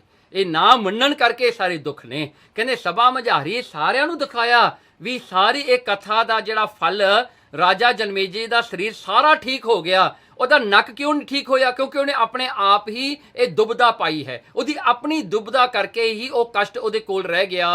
ਕੁਸ਼ਟ ਨਾਕ ਮਹਿ ਰਹੇ ਤਦਾਈ। ਤੇ ਇਹ ਜਿਹੜਾ ਕੁਸ਼ਟ ਦਾ ਰੋਗ ਜਿਹੜਾ ਸੀ ਨੱਕ ਤੇ ਰਹਿ ਗਿਆ ਜੀ। ਰੋਇਓ ਜਨਮੇਜਾ ਦੁੱਖ ਪਾਈ। ਹੁਣ ਜਨਮੇਜਾ ਰੋਇਆ ਜੀ। ਇਸ ਕਰਕੇ ਗੁਰਬਾਣੀ ਵਿੱਚ ਮਹਾਰਾਜ ਕਹਿੰਦੇ ਰੋਵੇ ਜਨਮੇਜਾ ਖੋਏ ਗਿਆ, ਏਤੀ ਕਾਰਨ ਪਾਪੀ ਪਿਆ। ਇੱਕ ਹੀ ਕਹਿੰਦੇ ਇੱਕ ਹੀ ਕਾਰਨ ਬਣਿਆ ਜਿਹਦੇ ਕਰਕੇ ਉਹ ਪਾਪੀ ਹੋ ਗਿਆ। ਜਨਮੇਜਾ ਕਿਵੇਂ ਹੋਇਆ ਜੀ?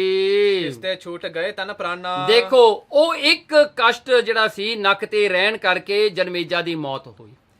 ਇੱਕ ਹੀ ਕਾਰਨ ਪਾਪੀ ਪਿਆ, ਇੱਕੋ ਹੀ ਕਾਰਨ ਕਰਕੇ ਉਹ ਪਾਪੀ ਬਣ। ਦੇਖੋ ਉਹਨੂੰ ਸਮਾਂ ਵੀ ਮਿਲਿਆ ਵੀ ਮੁੜ ਕੇ ਉਹ ਗੱਲ ਨੂੰ ਸੁਧਾਰ ਲਵੇ, ਮਹਾਭਾਰਤ ਦੀ ਜਿਹੜੀ ਕਥਾ ਸੁਣ ਲਵੇ, ਉਹਦਾ ਕਸ਼ਟ ਦੂਰ ਹੋ ਜਾਏਗਾ। ਉਦੋਂ ਵੀ ਉਹਨੇ ਜਿਹੜਾ ਹੈ ਨਾ ਮੰਨੀ, ਨੱਕ ਮਰੋੜਿਆ। ਦੇਖੋ ਇਹ ਸਾਰੀ ਗੱਲ ਕਿੱਥੇ ਆਉਂਦੀ ਆ? ਜਦੋਂ ਆਪਾਂ ਬੇਮੁਖਤਾ ਨੂੰ ਲੈ ਕੇ ਆਉਂਦੇ ਹਾਂ, ਆਪਾਂ ਆਪਣੀ ਮਨਮਤ ਵਰਤਦੇ ਹਾਂ ਹਰ ਇੱਕ ਗੱਲ ਦੇ ਵਿੱਚ। ਜਿਹੜੀ ਗੱਲ ਆਪਾਂ ਨੂੰ ਸਮਝ ਨਾ ਆਵੇ, ਜਿਹੜੀ ਗੱਲ ਆਪਣੇ ਪੱਲੇ ਨਾ ਪਵੇ, ਉਹਨੂੰ ਆਪਾਂ ਗਲਤ ਕਹਿ ਦਿੰਦੇ ਹਾਂ। ਇਸ ਕਰਕੇ ਜਿਹੜਾ ਹੈ ਦੇਖੋ ਜਨਮੇਜੇ ਦਾ ਕੀ ਹਾਲ ਹੋਇਆ। ਸਿਰਫ ਇੱਕੋ ਹੀ ਜਿਹੜੀ ਸਾਖੀ ਉਹਨੇ ਨਾ ਸੁਣੀ। ਗੁਰਬਾਣੀ ਤਾਂ ਸੱਚੋ ਸੱਚ ਹੈ, ਗੁਰਬਾਣੀ ਵਿੱਚ ਤਾਂ ਐਸੀ ਕੋਈ ਵੀ ਗੱਲ ਨਹੀਂ ਹੈ, ਪਰ ਫਿਰ ਵੀ ਲੋਕ ਅੱਜ ਉਹਨੂੰ ਵੀ ਤਰਕ ਕਰਦੇ ਨੇ। ਸੋ ਉਹਨਾਂ ਦਾ ਕੀ ਬਣੂਗਾ? ਜਿਹਨੇ ਮਹਾਭਾਰਤ ਦੀ ਕਥਾ ਸੁਣ ਕੇ ਵੀ ਨੱਕ ਮਰੋੜਿਆ, ਉਹਦਾ ਹਾਲ ਇਹ ਹੋ ਗਿਆ। ਗੁਰਬਾਣੀ ਤਾਂ ਪਰਮੇਸ਼ਰ ਰੂਪ ਆਪ ਹੈ, ਬਾਣੀ ਗੁਰੂ ਹੈ। ਬਾਣੀ ਆਪ ਪਰਮੇਸ਼ਰ ਰੂਪ ਨੇ। ਵਾਹ ਵਾਹ, ਬਾਣੀ ਨਿਰੰਕਾਰ ਹੈ। ਜੇ ਇਹਦੇ ਤੇ ਕੋਈ ਡਾਊਟ ਕਰੇਗਾ ਉਹਦਾ ਹਾਲ ਕੀ ਹੋਣਾ, ਉਹ ਤਾਂ ਆਪਾਂ ਇਮੇਜਿਨ ਵੀ ਨਹੀਂ ਕਰ ਸਕਦੇ। ਕੀਨੋ ਤਬੈ ਪਰਲੋਕ ਪਿਆਨਾ। ਦੇਖੋ ਫਿਰ ਉਹ ਰਾਜਾ ਜਨਮੇਜਾ ਮਰ ਗਿਆ, ਪਰ ਲੋਕ ਚਲਿਆ ਗਿਆ ਜੀ ਮਰ ਕੇ। ਇਸ ਜਗ ਮੈਂ ਹੈ ਆਨੰਦਤ ਗਿਆਨੀ। ਦੇਖੋ ਇਸ ਜਗ ਦੇ ਵਿੱਚ ਜਿਹੜਾ ਹਨ ਸਿਰਫ ਇੱਕੋ ਇੱਕ ਖੁਸ਼ ਰਹਿੰਦੇ ਹਨ, ਇੱਕੋ ਇੱਕ ਉਹ ਹਨ ਜਿਨ੍ਹਾਂ ਨੂੰ ਸੁੱਖ ਪ੍ਰਾਪਤ ਹੁੰਦਾ, ਆਨੰਦ ਮਿਲਦਾ ਹੈ, ਉਹ ਹੈ ਗਿਆਨੀ। ਜਿਨ੍ਹਾਂ ਨੂੰ ਗਿਆਨ ਹੁੰਦਾ ਕਿ ਪਰਮੇਸ਼ਰ ਸੱਚ ਹੈ, ਮਾਇਆ ਝੂਠ ਹੈ। ਬਸ ਇੰਨੀ ਗੱਲ ਸਮਝਣ ਦੀ ਲੋੜ ਹੈ, ਉਹੀ ਸੁਖੀ ਹੁੰਦੇ ਹਨ। ਜਿਸ ਤਰ੍ਹਾਂ ਗੁਰੂ ਨਾਨਕ ਸਾਹਿਬ ਸੱਚੇ ਪਾਤਸ਼ਾਹ ਜੀ ਕਹਿੰਦੇ, ਨਾਨਕ ਦੁਖਿਆ ਸਭ ਸੰਸਾਰ, ਮੰਨੇ ਨਾਉ ਸੋਈ ਜਿਨ ਜਾਏ, ਔਰੀ ਕਰਮ ਨਾ ਲੇਖੇ ਲਾਏ। ਬਸ ਇਹ ਗੱਲ ਹੈ, ਉਹੀ ਗਿਆਨੀ ਸੁਖੀ ਹਨ। ਪਰ ਸ੍ਰਿਸ਼ਟ ਸਭ ਦੁਖੀ ਮਹਾਨੀ। ਦੇਖੋ ਹੋਰ ਵੀ ਸ੍ਰਿਸ਼ਟੀ 'ਚ ਬੜੇ ਦੁਖੀ ਲੋਕ ਹਨ। ਕਿਹੜੇ ਹਨ? ਜਿਨ੍ਹਾਂ ਨੂੰ ਗੁਰਬਾਣੀ ਵਿੱਚ ਮਹਾਰਾਜ ਨੇ ਦੱਸਿਆ, ਰੋਵੈ ਸੇਖ ਮਸਾਇਕ ਪੀਰ। ਪੀਰ ਜੇ ਸੇਖ ਮਸਾਇਕ ਜੇ। ਦੇਖੋ ਜਿਹੜੇ ਪੀਰ ਹਨ, ਜਿਹੜੇ ਰਿਲੀਜੀਅਸ ਲੀਡਰਸ ਹਨ, ਜਿਹੜੇ ਸ਼ੇਖ ਹਨ, ਵੱਡੇ ਵੱਡੇ ਧਨਾਢ ਬੰਦੇ, ਅਮੀਰ ਬੰਦੇ ਜਿਹੜੇ ਹਨ, ਤੇ ਜਿਹੜੇ ਹਨ ਅੱਗੇ ਜਿਹੜੇ ਹਨ ਬਹੁਤ ਉਹਨਾਂ ਦਾ ਪਾਵਰ ਹੈ। ਮਸਾਇਕ ਜਿਹੜੇ ਇਹ ਸਾਰੇ ਹਨ ਜਿਵੇਂ ਪੈਗੰਬਰ ਲੋਕ ਹਨ ਸਾਰੇ। ਡਰਤ ਕਾਲ ਤੇ ਰੋਵਹਿ ਤੇ। ਦੇਖੋ ਉਹ ਵੀ ਡਰਦੇ ਹਨ। ਉਹਨੂੰ ਡਰ ਕਾਹਦਾ? ਕਾਲ ਦਾ। ਅੰਤ ਕਾਲ ਮਤ ਲਾਗੈ ਭੀੜ। ਉਹਨਾਂ ਨੂੰ ਇਹੀ ਦੁੱਖ ਖਾਂਦਾ ਰਹਿੰਦਾ ਹੈ। ਇਸ ਕਰਕੇ ਰੋਵੈ ਸੇਕ ਮਸਾਇਕ ਪੀਰ, ਅੰਤ ਕਾਲ ਮਤ ਲਾਗੈ ਭੀੜ। ਕਹਿਣਗੇ ਵੀ ਮੈਨੂੰ ਕਿਤੇ ਮੌਤ ਵੇਲੇ ਮੈਨੂੰ ਭੀੜ ਨਾ ਲੱਗ ਜਾਵੇ, ਮੈਨੂੰ ਦੁੱਖ ਨਾ ਲੱਗ ਜਾਵੇ। ਇਹਨਾਂ ਨੂੰ ਵੀ ਡਰ ਲੱਗਿਆ ਰਹਿੰਦਾ ਹੈ। ਦੋਹਰਾ ਗੋਪੀ ਚੰਦ ਨ੍ਰਿਪ ਭਰਥਰੇ, ਰੋਵਹਿ ਕੰਨ ਪੜਾਏ। ਹੁਣ ਅੱਗੇ ਗੁਰੂ ਨਾਨਕ ਸਾਹਿਬ ਸੱਚੇ ਪਾਤਸ਼ਾਹ ਜੀ ਕਹਿੰਦੇ ਹਨ, ਰੋਵਹਿ ਰਾਜੇ ਕੰਨ ਪੜਾਏ। ਹੁਣ ਕਿਹੜੇ ਰਾਜੇ ਹਨ ਜਿਨ੍ਹਾਂ ਨੇ ਕੰਨ ਪੜਾਏ? ਕਹਿੰਦੇ ਗੋਪੀ ਚੰਦ ਜਿਹੜਾ ਹਨ ਰਾਜਾ ਹੋਇਆ, ਭਰਥਰੀ ਹੋਇਆ। ਕਹਿੰਦੇ ਇਹ ਵੀ ਕੰਨ ਪੜਾ ਕੇ ਯੋਗੀ ਬਣ ਗਏ ਜੀ, ਠੂਠਾ ਫੜ ਕੇ ਮੰਗਣ ਲੱਗ ਪਏ। ਰਾਜਿਆਂ ਦਾ ਰਾਜ ਛੁਡਾ ਕੇ ਗੋਰਖਨਾਥ ਨੇ ਉਹਨਾਂ ਦੇ ਕੰਨ ਪੜਾ ਕੇ ਤੇ ਹੱਥ ਵਿੱਚ ਠੂਠਾ ਫੜਾ ਦਿੱਤਾ। ਘਰ ਤਜ ਬਾਹਰ ਨਿਕਸ ਕੈ, ਪੁੰਨ ਘਰ ਮੰਗਣ ਜਾਏ। ਦੇਖੋ ਆਪਣਾ ਘਰ-ਬਾਰ ਛੱਡ ਕੇ ਦੂਜਿਆਂ ਦੇ ਘਰ ਜਾ ਕੇ ਮੰਗਦੇ ਹਨ। ਦੇਖੋ ਕਿਹੜੀ ਸਿਆਣਪ ਹੋਈ। ਮਹਾਰਾਜ ਨੇ ਗੁਰਬਾਣੀ ਵਿੱਚ ਮਹਾਰਾਜ ਨੇ ਦੱਸਿਆ ਨਾ, ਘਰ ਘਰ ਮੰਗੈ ਭਿਖਿਆ ਜਾਏ। ਰੋਂਦੇ ਹਨ, ਆਪਣਾ ਘਰ ਮਹਿਲਾਂ ਛੱਡ ਕੇ ਲੋਕਾਂ ਦੇ ਘਰ ਜਾ ਕੇ ਮੰਗਣ ਲੱਗ ਪਏ। ਦੇਖੋ ਇਹ ਵੀ ਰੋਂਦੇ ਹਨ ਐਸੇ ਰਾਜੇ। ਚੌਪੇ ਬਹੁਤ ਯਤਨ ਕਰ ਦਰਬ ਕਮਾਇਓ। ਦੇਖੋ ਉਹ ਵੀ ਲੋਕ ਹਨ ਜਿਨ੍ਹਾਂ ਨੇ ਬੜਾ ਯਤਨ ਕਰਕੇ, ਬੜੀ ਹਿੰਮਤ ਕਰਕੇ ਬਹੁਤ ਸਾਰੀ ਮਾਇਆ ਕਮਾਈ ਹੈ। ਰੋਵਹਿ ਕਿਰਪਨ ਜਾਏ ਗਵਾਇਓ। ਤੇ ਰੋਵਹਿ ਕਿਰਪਨ ਕਹਿਣਗੇ ਉਹ ਕੰਜੂਸ ਬੰਦੇ ਜਿਨ੍ਹਾਂ ਨੇ ਮਾਇਆ ਆਪਣੇ ਸੁੱਖ ਦੇ ਨਾਲ, ਖੁਸ਼ੀ ਦੇ ਨਾਲ ਕਿਸੇ ਨੂੰ ਦਿੱਤੀ ਨਹੀਂ, ਕਿਸੇ ਨਾਲ ਵੰਡੀ ਨਹੀਂ। ਕਹਿੰਦੇ ਜਾਏ ਗਵਾਇਓ, ਜਦੋਂ ਮਰ ਕੇ ਉਹਨਾਂ ਨੂੰ ਛੱਡ ਕੇ ਜਾਣੀ ਪੈਂਦੀ ਨਾ, ਉਹ ਵੀ ਰੋਂਦੇ ਹਨ। ਇਸ ਕਰਕੇ ਗੁਰਬਾਣੀ ਵਿੱਚ ਸ਼ਬਦ ਨੇ, ਰੋਵਹਿ ਕਿਰਪਨ ਸੰਚੇ ਧਨ ਜਾਏ। ਕਹਿੰਦੇ ਸੰਚਿਆ ਹੋਇਆ, ਇਕੱਠਾ ਕੀਤਾ ਹੋਇਆ ਜਿਹੜਾ ਧਨ ਹੈ, ਕਹਿੰਦੇ ਉਹ ਜਿਹੜਾ ਹੈ ਰੋਵਹਿ ਕਿਰਪਨ ਸੰਚੇ ਧਨ ਜਾਏ। ਉਹ ਵੀ ਰੋਂਦੇ ਹਨ ਵੀ ਇੰਨਾ ਧਨ ਸੰਚਿਆ ਹੋਇਆ, ਇਕੱਠਾ ਕੀਤਾ, ਹੁਣ ਛੱਡ ਕੇ ਜਾਣਾ ਪੈਣਾ ਹੈ, ਜਾਂ ਕੋਈ ਜਿਉਂਦੇ ਜੀ ਚੋਰੀ ਕਰਕੇ ਲੈ ਜਾਵੇ, ਧੋਖਾ ਕਰਕੇ ਲੈ ਜਾਵੇ, ਤਾਂ ਇਹ ਰੋਂਦੇ ਹੀ ਰਹਿੰਦੇ ਹਨ। ਪੰਡਿਤ ਉਚਰ ਹੈ ਮੁਖ ਤੇ ਗਿਆਨ। ਦੇਖੋ ਪੰਡਿਤ ਲੋਕ ਬਹੁਤ ਸਾਰਾ ਗਿਆਨ ਲੋਕਾਂ ਨੂੰ ਦੱਸਦੇ ਹਨ, ਆਪਣੇ ਮੁਖ ਤੋਂ ਗਿਆਨ ਦੱਸਦੇ ਨੇ ਵੀ ਇਹ ਮੁਕਤੀ ਹੈ ਜੀ, ਇਹ ਵੇਦ ਹੈ ਜੀ, ਇਹ ਆ ਜੀ, ਬੜਾ ਗਿਆਨ ਕਥਨ ਕਰਦੇ ਨੇ ਵੱਡੇ ਵੱਡੇ ਜਿਹੜੇ ਕਥਾਕਾਰ ਹਨ। ਨਹੀਂ ਕਮਾਵੇ ਜਿਉ ਅਗਿਆਨਾ। ਪਰ ਜਦੋਂ ਆਪ ਨਹੀਂ ਨਾ ਕਮਾਉਂਦੇ ਤਾਂ ਫਿਰ ਉਹਨਾਂ ਨੂੰ ਜਿਹੜਾ ਹੈ ਦੁੱਖ ਹੁੰਦਾ ਹੈ। ਮੌਤ ਵੇਲੇ ਉਹ ਪਛਤਾਉਂਦੇ ਨੇ, ਮੈਂ ਲੋਕਾਂ ਨੂੰ ਦੱਸਦਾ ਰਿਹਾ ਤੇ ਮੈਂ ਆਪ ਤਾਂ ਕੀਤਾ ਨਹੀਂ, ਜੇ ਮੈਂ ਆਪ ਕਰ ਲੈਂਦਾ ਤਾਂ ਹੁਣ ਮੌਤ ਵੇਲੇ ਮੈਨੂੰ ਦੁੱਖ ਨਾ ਹੁੰਦਾ। ਤੇ ਕਹਿੰਦੇ ਇਸ ਪ੍ਰਕਾਰ ਕਰਕੇ ਜਿਵੇਂ ਡਾਕਟਰ ਦੂਜਿਆਂ ਨੂੰ ਤਾਂ ਦਵਾਈ ਦੇਈ ਜਾਵੇ ਤੇ ਆਪਣੀ ਸਿਹਤ ਨੂੰ ਖਰਾਬ ਕਰੀ ਜਾਵੇ, ਸੋ ਇਹ ਪ੍ਰਕਾਰ ਕਰਕੇ ਗਿਆਨ ਲੋਕ ਵੀ ਐਸਾ ਹੀ ਹੈ। ਐਸਾ ਮਹਾਰਾਜ ਨੇ ਦੱਸਿਆ, ਪੰਡਤ ਰੋਵੈ ਗਿਆਨ ਗਵਾਏ। ਕਹਿਣ ਲੱਗੇ ਦੇਖੋ ਉਹਨਾਂ ਨੇ ਗਿਆਨ ਹੁੰਦਿਆਂ ਹੋਇਆਂ ਵੀ ਨਹੀਂ ਕਮਾਇਆ, ਇਸ ਕਰਕੇ ਗਵਾ ਲਿਆ। ਉਹਨਾਂ ਨੇ ਸਭ ਕੁਝ ਗਵਾ ਲਿਆ। ਜੇ ਪਤਾ ਹੋਵੇ ਨਾ, ਦੇਖੋ ਇਹੀ ਤਾਂ ਦੁੱਖ ਹੈ ਨਾ, ਜਦੋਂ ਬੰਦੇ ਨੂੰ ਪਹਿਲਾਂ ਉਹ ਦੁੱਖ ਦਾ ਕਾਰਨ ਦਾ ਪਤਾ ਹੋਵੇ ਨਾ, ਫਿਰ ਵੀ ਉਹ ਬੰਦਾ ਕਰ ਫਿਰ ਉਹਨੂੰ ਡਬਲ ਪਛਤਾਵਾ ਹੁੰਦਾ ਹੈ ਵੀ ਮੈਨੂੰ ਤਾਂ ਇਹ ਗੱਲ ਦਾ ਪਤਾ ਸੀ, ਮੈਂ ਕਰ ਲੈਣਾ ਸੀ ਠੀਕ। ਅੰਤ ਕਾਲ ਜਮ ਤੇ ਬਸ ਹੋਏ। ਦੇਖੋ ਅੰਤ ਕਾਲ ਵਿੱਚ ਸਾਰੇ ਹੀ ਜਿਹੜੇ ਹਨ ਮੌਤ ਦੇ ਵਸ, ਜਮਾਂ ਦੇ ਵਸ ਪੈ ਜਾਂਦੇ ਹਨ। ਦੁੱਖ ਪਾਵਹਿ ਰੋਵਹਿ ਤਬ ਸੋਏ। ਸਾਰੇ ਹੀ ਰੋਂਦੇ ਹਨ ਉਸ ਵੇਲੇ ਦੁੱਖ ਨੂੰ ਪਾ ਕਰਕੇ। ਤੇ ਰੋਣ ਦਾ ਉਦੋਂ ਫਾਇਦਾ ਵੀ ਕੀ ਹੁੰਦਾ ਹੈ, ਸਮਾਂ ਤਾਂ ਹੱਥੋਂ ਲੰਘ ਗਿਆ, ਹੁਣ ਕੁਝ ਨਹੀਂ ਕਰ ਸਕਦੇ। ਇਸ ਕਰਕੇ ਨਾ ਲੋਕ ਕਹਿੰਦੇ ਹਨ ਗੁਰਬਾਣੀ ਫਿਊਚਰ ਦੱਸਦੀ ਆ। ਹਾਂਜੀ ਫਿਊਚਰ ਤਾਂ ਆਪਣਾ ਦੱਸਦੀ ਆ ਸਾਰਾ। ਹਾਂਜੀ ਜੇ ਮੰਨ ਲਵਾਂਗੇ, ਆਪਾਂ ਨੂੰ ਪਤਾ ਭਲਕੇ ਆਪਣੇ ਨਾਲ ਕੀ ਹੋਣਾ ਹੈ। ਗੁਰਬਾਣੀ ਨੇ ਤਾਂ ਕਲੀਅਰਲੀ ਦੱਸ ਦਿੱਤਾ, ਜੇ ਤੂੰ ਨਾਮ ਨਹੀਂ ਜਪੇਗਾ, ਤੂੰ ਪਰਮੇਸ਼ਰ ਤੇ ਭਰੋਸਾ ਨਹੀਂ ਰੱਖੇਗਾ, ਗੁਰੂ ਤੇ ਭਰੋਸਾ ਨਹੀਂ ਕਰੇਗਾ, ਤਾਂ ਤੇਰਾ ਅੰਤ ਇਸ ਤਰ੍ਹਾਂ ਹੋਣਾ ਹੈ। ਬਾਣੀ ਦੱਸ ਰਹੀ ਹੈ ਜੀ, ਹੋਰ ਕਿਹੜਾ ਫਿਊਚਰ ਲੈਣਾ ਤੁਸੀਂ? ਕਿਹੜੇ ਫਿਊਚਰ ਦਾ ਤੁਸੀਂ ਪਤਾ ਕਰਨਾ? ਇਹ ਤੋਂ ਵੱਡਾ ਫਿਊਚਰ ਹੋਰ ਕਿਹੜਾ ਹੋਵੇਗਾ ਜਿਹੜਾ ਕਿ ਤੁਹਾਡੀ ਮੌਤ ਦਾ ਦੁੱਖ ਦਾ ਕਾਰਨ ਦੱਸ ਦੇਵੇ ਵੀ ਇਹ ਕਾਰਨ ਕਰਕੇ ਤੈਨੂੰ ਰੋਣਾ ਪੈਣਾ ਹੈ। ਤੇ ਸੱਚਮੁੱਚ ਲੋਕ ਜਿਹੜੇ ਗੁਰਬਾਣੀ ਪੜ੍ਹ ਕੇ ਵੀ ਗੁਰਬਾਣੀ ਤੇ ਅਮਲ ਨਹੀਂ ਕਰਦੇ, ਗੁਰਬਾਣੀ ਸਮਝਦੇ ਨਹੀਂ, ਤਾਂ ਉਹ ਵੀ ਰੋਂਦੇ ਨੇ, ਉਹ ਵੀ ਰੋਂਦੇ ਹੀ ਜਾਂਦੇ ਹਨ। ਇਸ ਪ੍ਰਕਾਰ ਕਰਕੇ ਭਰਤਾ ਮਿਰਤ ਭਏ ਤੇ ਨਾਰੀ। ਦੇਖੋ ਭਰਤਾ ਮਿਰਤ, ਜਦੋਂ ਜਿਹੜਾ ਹਨ ਕਿਸੇ ਦਾ ਪਤੀ ਮਰ ਜਾਵੇ ਤਾਂ ਉਹ ਨਾਰੀ ਰੋਂਦੀ ਹੈ। ਬਾਲੀ ਰੋਵੈ ਨਾਹੇ ਪਧਾਰ।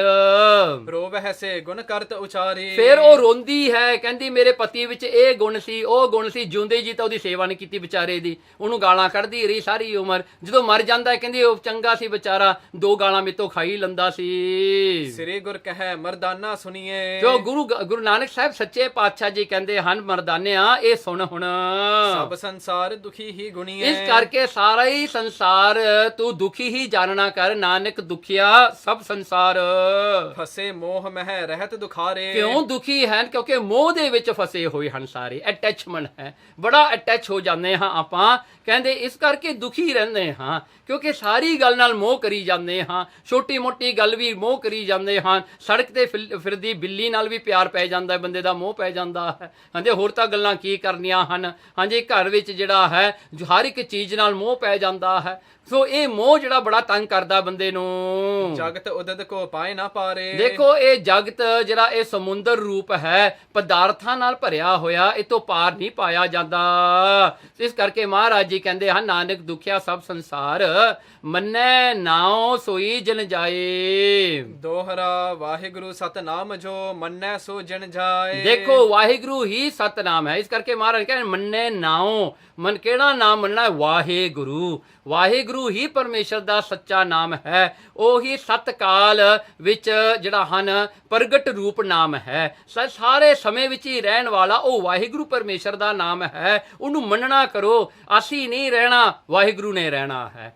ਅਸੀਂ ਨਹੀਂ ਹੈ, ਜਦੋਂ ਅਸੀਂ ਨਹੀਂ ਸਾਂ ਉਦੋਂ ਵਾਹਿਗੁਰੂ, ਕੇਵਲ ਵਾਹਿਗੁਰੂ ਹੀ ਸੀ। ਸੋ ਇਸ ਪ੍ਰਕਾਰ ਕਰਕੇ ਹਰ ਸਮੇਂ ਵਿੱਚ ਵਾਹਿਗੁਰੂ ਨੂੰ ਹੀ ਜਾਣਨਾ ਕਰੋ। ਔਰ ਕਰਮ ਲੇਖੈ ਬਿਖੈ ਨਹਿ ਕੋ ਛੁੱਟਣ ਉਪਾਏ। ਦੇਖੋ ਔਰ ਜਿਹੜੇ ਕਰਮ ਹਨ, ਹੋਰ ਜਿਹੜੇ ਕਰਮ ਬੰਦਾ ਕਰ ਲਵੇ ਉਹ ਕਿਤੇ ਲੇਖੇ 'ਚ ਨਹੀਂ ਪੈਂਦੇ, ਉਹ ਕਿਤੇ ਕਾਊਂਟ ਨਹੀਂ ਹੁੰਦੇ। ਉਹ ਤਾਂ ਸਮਾਂ ਜਿਹੜਾ ਹਨ ਪੁੰਨਾਂ ਤੇ ਪਾਪਾਂ ਦੇ ਕਰਮਾਂ ਵਿੱਚ ਫਸ ਜਾਂਦੇ ਹਾਂ। ਉਹ ਤਾਂ ਕਾਰਨ ਬਣਦੇ ਨੇ ਬੰਦੇ ਨੂੰ ਆਉਣ ਜਾਣ ਵਿੱਚ। ਇਸ ਕਰਕੇ ਔਰ ਲੇਖੇ ਜਿਹੜਾ ਕਰਮ ਲੇਖੇ ਵਿਖੇ ਕਹਿ ਲਈਏ, ਹੋਰ ਜਿਹੜੇ ਕਰਮ ਆ ਉਹ ਲੇਖੇ ਵਿੱਚ ਚਲੇ ਜਾਂਦੇ ਨੇ, ਉਹ ਪਾਪ ਪੁੰਨ ਦੇ ਕਰਮ ਵਿੱਚ ਚਲੇ ਜਾਂਦੇ ਨੇ, ਉਹ ਕਰਮ ਬਣਦੇ ਨੇ, ਉਹ ਰੀਜ਼ਨ ਬਣਦੇ ਨੇ ਬੰਦਾ ਵੀ ਫੇਰ ਆਵੇ ਮੁੜ ਕੇ ਸੰਸਾਰ ਵਿੱਚ। ਨਹਿ ਕੋ ਛੁੱਟਣ ਪਾਏ, ਕੋਈ ਵੀ ਛੁੱਟਣ ਦਾ ਕੋਈ ਵੀ ਤਰੀਕਾ ਨਹੀਂ ਹੈ। ਕਿਉਂਕਿ ਜਦੋਂ ਆਪਾਂ ਜਿਹੜਾ ਹਨ ਪਾਪ ਛੱਡ ਕੇ ਪੁੰਨ ਕਰਦੇ ਹਾਂ, ਪੁੰਨ ਵੀ ਤਾਂ ਕਰਮ ਜਿਹੜਾ ਹਨ ਕਰਮ ਹਨ, ਉਹਨਾਂ ਦੇ ਕਰਕੇ ਆਪਾਂ ਫੇਰ ਸੰਸਾਰ ਵਿੱਚ ਆਵਾਂਗੇ। ਫੇਰ ਜਿਹੜਾ ਆਪਾਂ ਨੂੰ ਸੁੱਖ ਹੋਵੇਗਾ, ਉਹ ਸੁੱਖ ਨੂੰ ਪਾ ਕੇ ਫੇਰ ਆਪਾਂ ਪਾਪ ਕਰਾਂਗੇ, ਉਹ ਪਾਪਾਂ ਦਾ ਕਰਮ ਫਿਰ ਅੱਗੇ ਆ ਜਾਣਾ ਹੈ। ਇਸ ਪ੍ਰਕਾਰ ਕਰਕੇ ਸਿਲਸਿਲਾ ਮੁੱਕਣ ਵਾਲਾ ਨਹੀਂ। ਇਸ ਕਰਕੇ ਮਹਾਰਾਜ ਜੀ ਕਹਿੰਦੇ ਹਨ ਔਰ ਕਰਮ ਲੇਖੇ ਵਿਖੇ, ਇਹ ਸਾਰੇ ਲੇਖੇ ਵਾਲੇ ਕਰਮ ਹਨ। ਇਹ ਲੇਖੋ ਤੋਂ ਛੁੱਟਣ ਵਾਸਤੇ ਇੱਕੋ ਇੱਕ ਵਾਹਿਗੁਰੂ ਦਾ ਸੱਚਾ ਨਾਮ ਹੀ ਹੈ ਜਿਹੜਾ ਕਿ ਆਪਾਂ ਨੂੰ ਛਡਾਉਣ ਵਾਲਾ ਹੈ। ਮੰਨੇ ਨਾਉ ਸੋਈ ਜਿਨ ਜਾਏ, ਔਰੀ ਕਰਮ ਨਾ ਲੇਖੇ ਲਾਏ। ਹੋਰ ਕਰਮ ਜਿਹੜੇ ਹਨ ਨਾ ਲੇਖੇ ਲਾਏ। ਕਹਿੰਦੇ ਕਿ ਹੋਰ ਜਿਹੜੇ ਕਰਮ ਹਨ ਨਾ ਲੇਖੇ ਲਾਏ। ਉਹ ਨਹੀਂ ਲੇਖੇ ਵਿੱਚ ਲੱਗਦੇ, ਉਹ ਮੁਕਤੀ ਦੇ ਮਾਰਗ ਵਿੱਚ ਕੋਈ ਵੀ ਲੇਖੇ ਵਿੱਚ ਨਹੀਂ ਲੱਗਦੇ।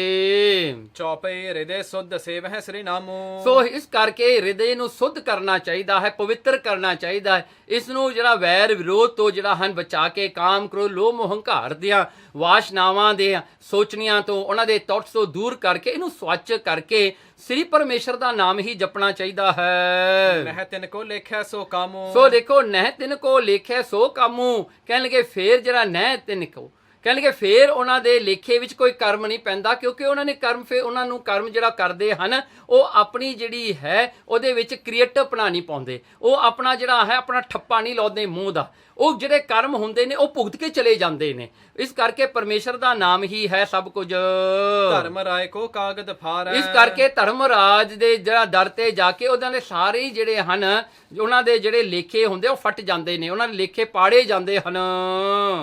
ਆਵਤ ਪੰਥ ਨਾ ਕੋ ਅਟਕਾਰੈ। ਪਰ ਲੋਕ ਵਿੱਚ ਰਸਤੇ ਵਿੱਚ ਵੀ ਕੋਈ ਅਟਕ ਨਹੀਂ ਪੈਂਦੀ, ਕੋਈ ਰੋਕਦਾ ਨਹੀਂ। ਇਸੇ ਪ੍ਰਕਾਰ ਸਾਰ ਸੁਨ ਕਰਕੇ।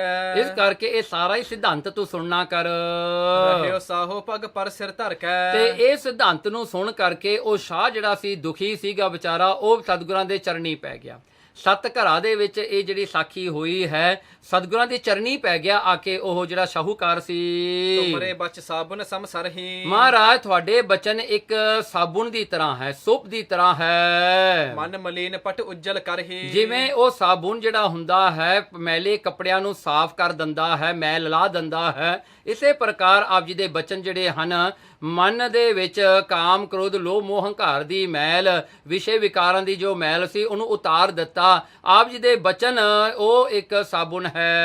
ਚਲੋ ਅਬੈ ਮਮ ਸਦਨ ਬਚਿਤਰਾ। ਮਹਾਰਾਜ ਕਿਰਪਾ ਕਰਕੇ ਸਾਡੇ ਸੁੰਦਰ ਜਿਹੜੇ ਘਰ ਬਣੇ ਹੋਏ ਹਨ ਉੱਥੇ ਚੱਲੋ ਹੁਣ ਤੁਸੀਂ। ਪਾਏ ਪਾਏ ਕਹਿ ਕਰੋ ਪਵਿੱਤਰ। ਮਹਾਰਾਜ ਆਪਣੇ ਪਵਿੱਤਰ ਚਰਨ ਪਾ ਕੇ ਸਾਡਾ ਘਰ ਜਿਹੜਾ ਪਵਿੱਤਰ ਕਰੋ ਸਤਿਗੁਰੂ ਜੀ। ਵੱਡੇ ਭਾਗ ਜਾਗੇ ਤੁਮ ਆਏ। ਮਹਾਰਾਜ ਸਾਡੇ ਵੱਡੇ ਭਾਗ ਜਾਗੇ, ਸ਼ਾਹੂਕਾਰ ਕਹਿੰਦਾ ਤੁਹਾਡੇ ਆਉਣ ਕਰਕੇ। ਸਰਬਸਾਰ ਕੇ ਬਚਨ ਸੁਨਾਏ। ਮਹਾਰਾਜ ਸਰਬਸਾਰ ਤੁਸੀਂ ਸਿਧਾਂਤ ਦੇ ਸਾਰੇ ਬਚਨ ਸਾਨੂੰ ਜਿਹੜੇ ਸਮਝਾ ਦਿੱਤੇ। ਸਾਨੂੰ ਲੱਗਦਾ ਸੀ ਮੈਂ ਹੀ ਦੁਖੀ ਹਾਂ, ਪਰ ਇਹ ਸ਼ਬਦ ਸੁਣ ਕੇ ਸਾਨੂੰ ਤਾਂ ਲੱਗਦਾ ਹੈ ਸਮਝਾ ਦਿੱਤਾ, ਨਾਨਕ ਦੁਖਿਆ ਸਭ ਸੰਸਾਰ, ਸਾਰਾ ਹੀ ਸੰਸਾਰ ਦੁਖੀ ਹੈ। ਸੁਣ ਕਰ ਬਿਨੈ ਪ੍ਰਭੂ ਸੁਖਕਾਰੀ। ਜਦੋਂ ਉਹ ਸ਼ਾਹੂਕਾਰ ਦੀ ਇਹ ਬੇਨਤੀ ਸਤਿਗੁਰਾਂ ਨੇ ਸਰਵਣ ਕੀਤੀ, ਸੁਣੀ, ਗਮਨੇ ਤਾਂ ਕਿ ਸਦਨ ਮਝਾਰੀ। ਮਹਾਰਾਜ ਨੇ ਪ੍ਰਵਾਨ ਕੀਤੇ, ਉਹਦੇ ਨਾਲ ਉਹਦੇ ਘਰ ਨੂੰ ਜਾਣਾ ਕੀਤਾ। ਜਹਾਂ ਸਥਲ ਥੋ ਅਧਿਕ ਸੁਹਾਵਨ। ਜਦੋਂ ਜਿੱਥੇ ਉਹਦੇ ਮਹਿਲ ਬਣੇ ਹੋਏ ਸਨ ਵੱਡੇ ਸੁਹਾਉਂਦੇ, ਬੜੇ ਸੋਭਨੀਕ ਚੰਗੇ ਬਣੇ ਹੋਏ ਜਿਹੜੇ ਉਹਦਾ ਮਹਿਲ ਸੀ, ਤਹਿ ਇੱਕ ਕੀਨ ਪ੍ਰਿਯੰਕ ਡਸਾਵਨ। ਉੱਥੇ ਜਾ ਕਰਕੇ ਸ਼ਾਹੂਕਾਰ ਨੇ ਇੱਕ ਨਵਾਂ ਮਿੰਜਾ ਡਾਉਣਾ ਕੀਤਾ, ਸੁੰਦਰ ਪਲੰਗ ਮਹਾਰਾਜ ਵਾਸਤੇ ਡਾਉਣਾ ਕੀਤਾ। ਬੈਠਾਰੇ ਕਰ ਭਾਉ ਬਿਲਾਸ। ਮਹਾਰਾਜ ਨੂੰ ਬੜੇ ਸਤਿਕਾਰ ਨਾਲ ਉੱਥੇ ਬਿਠਾਉਣਾ ਕੀਤਾ।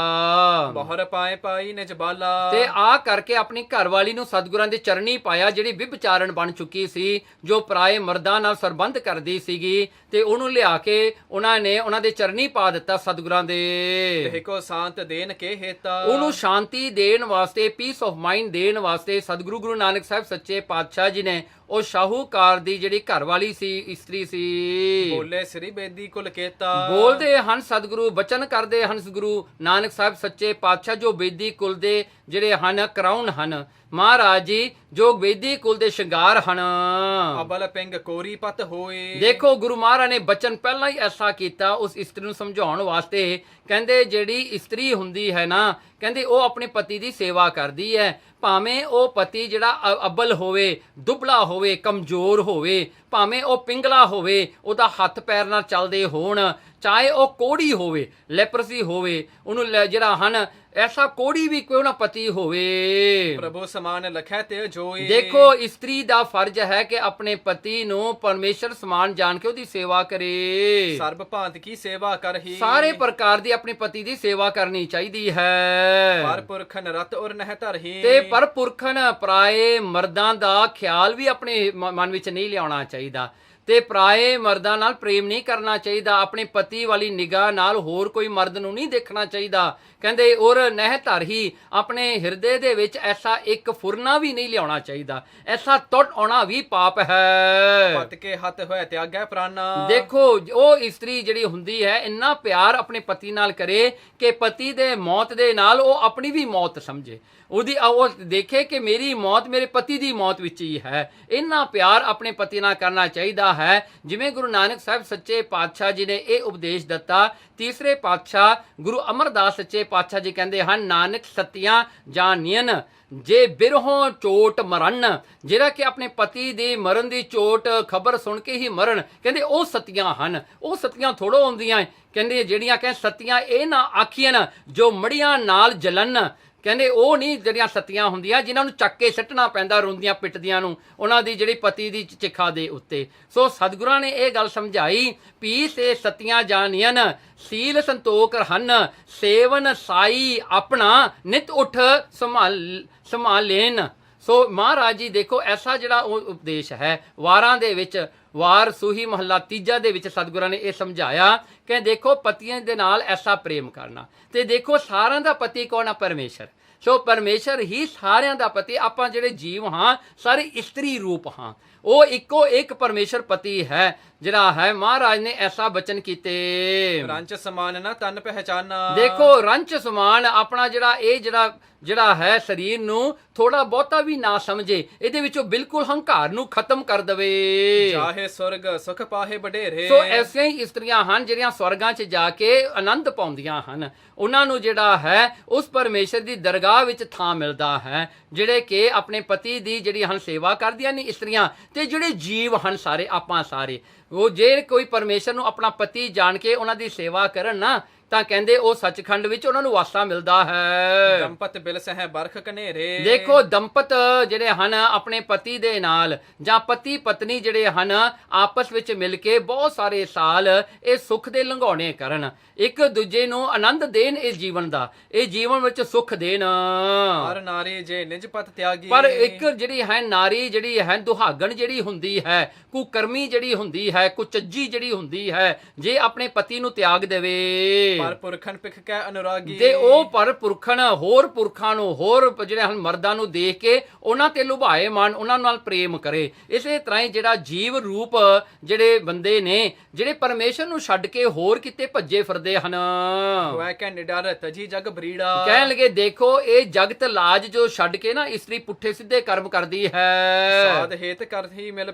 ਕੀੜਾ। ਦੇਖੋ ਸਾਧ ਹੇਤ ਥੋੜੇ ਸਮੇਂ ਦਾ ਸੁੱਖ ਲੈਣ ਵਾਸਤੇ, ਉਹੀ ਜਿਹੜਾ ਹੈ ਕਾਮ ਦਾ ਸੁੱਖ ਲੈਣ ਵਾਸਤੇ ਕ੍ਰੀੜਾ ਕਰਦੀ, ਖੇਡਾਂ ਕਰਦੀ ਹੈ। ਜਮਦੂਤ ਗਹਿ ਜਬ ਆਏ। ਐਸੀ ਇਸਤਰੀ ਨੂੰ ਕੀ ਹੁੰਦਾ ਹੈ ਜੋ ਕਿ ਆਪਣੇ ਪਤੀ ਨੂੰ ਛੱਡ ਕੇ ਪਰਾਏ ਪਤੀਆਂ ਦੇ ਪਿੱਛੇ ਭੱਜਦੀ ਹੈ, ਤਾਂ ਕਹਿੰਦੇ ਉਹਨਾਂ ਅੱਗੇ ਜਿਹੜਾ ਹੈ ਕੀ ਹਾਲ ਹੁੰਦਾ ਹੈ। ਤੇ ਜਮਦੂਤ ਗਹੇ ਜਬ ਆਈ, ਜਦੋਂ ਉਹ ਮਰਦੀ ਹੈ ਤਾਂ ਜਮਦੂਤ ਆ ਕੇ ਉਹਨੂੰ ਮਾਰਦੇ ਹਨ। ਦੇਖੋ ਇਹੀ ਗੱਲ ਮਰਦਾਂ ਵਾਸਤੇ ਵੀ ਹੈ, ਜਿਹੜੀਆਂ ਪਰਾਈਆਂ ਇਸਤਰੀਆਂ ਆਪਣੀ ਇਸਤਰੀ ਨੂੰ ਛੱਡ ਕੇ ਪਰਾਈਆਂ ਇਸਤਰੀਆਂ ਵੱਲ ਦੇਖਦੇ ਨੇ, ਪਰਾਈਆਂ ਇਸਤਰੀਆਂ ਨਾਲ ਪ੍ਰੇਮ ਕਰਦੇ ਨੇ, ਸੋ ਉਹਨਾਂ ਦਾ ਵੀ ਇਹੀ ਹਾਲ ਹੈ। ਮਹਾਰਾਜ ਦਾ ਜਿਹੜਾ ਹੈ ਇਹ ਬਚਨ ਹੁਣ ਉਪਦੇਸ਼ ਉਸ ਸ਼ਾਹੂਕਾਰ ਦੀ ਪਤਨੀ ਨੂੰ ਦੇ ਰਹੇ ਨੇ, ਉਸਦੀ ਘਰਵਾਲੀ ਨੂੰ ਦੇ ਰਹੇ ਨੇ। ਇਸ ਪ੍ਰਕਾਰ ਕਰਕੇ ਇਸ ਤਰ੍ਹਾਂ ਆਉਂਦਾ ਹੈ, ਪਰ ਇਹ ਜਿਹੜਾ ਲਾਗੂ ਦੋਵਾਂ ਤੇ ਹੀ ਹੈ ਜੀ। ਸੋ ਜਿਹੜਾ ਹੈ ਕਹਿੰਦੇ ਤਜ ਜਿਹੜਾ ਹਨ ਉਹਨਾਂ ਨੂੰ ਜਮਦੂਤ ਪਕੜ ਲੈਂਦੇ ਹਨ ਆ ਕੇ, ਜਾਹੇ ਘਸੀਟਤ ਦੇਹ ਸਜਾਏ। ਉਹਨਾਂ ਨੂੰ ਘੜੀਸ ਕੇ ਲੈ ਕੇ ਜਾਂਦੇ ਨੇ ਪਰਲੋਕ ਵਿੱਚ, ਕਿਉਂਕਿ ਜਾਣਾ ਨਹੀਂ ਉਹ ਚਾਹੁੰਦੇ। ਉਹਨਾਂ ਨੂੰ ਘੜੀਸ ਕੇ, ਕੇਸਾਂ ਤੋਂ ਘੜੀਸ ਕੇ ਬੜੀਆਂ ਸਜ਼ਾਵਾਂ ਦਿੰਦੇ ਹਨ, ਬੜੇ ਪਾਨਿਸ਼ਮੈਂਟ ਉਹਨਾਂ ਨੂੰ ਮਿਲਦੇ ਹਨ।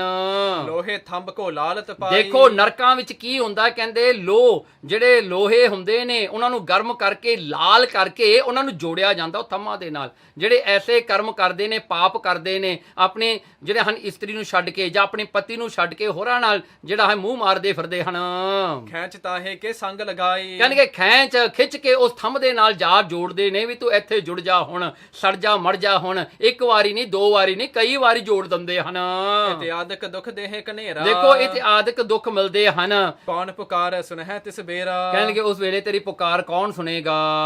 ਜਗ ਮਹਿ ਨਿੰਦਾ ਕਸ਼ਟ ਅਗਾਰੀ। ਸੋ ਜਗ ਵਿੱਚ ਬੜੀ ਨਿੰਦਿਆ ਹੋਵੇਗੀ ਤੇ ਅੱਗੇ ਵੀ ਕਸ਼ਟ ਪਰਲੋਕ ਵਿੱਚ ਮਰਨ ਤੋਂ ਬਾਅਦ ਬੜੇ ਹੋਣੇ ਹਨ।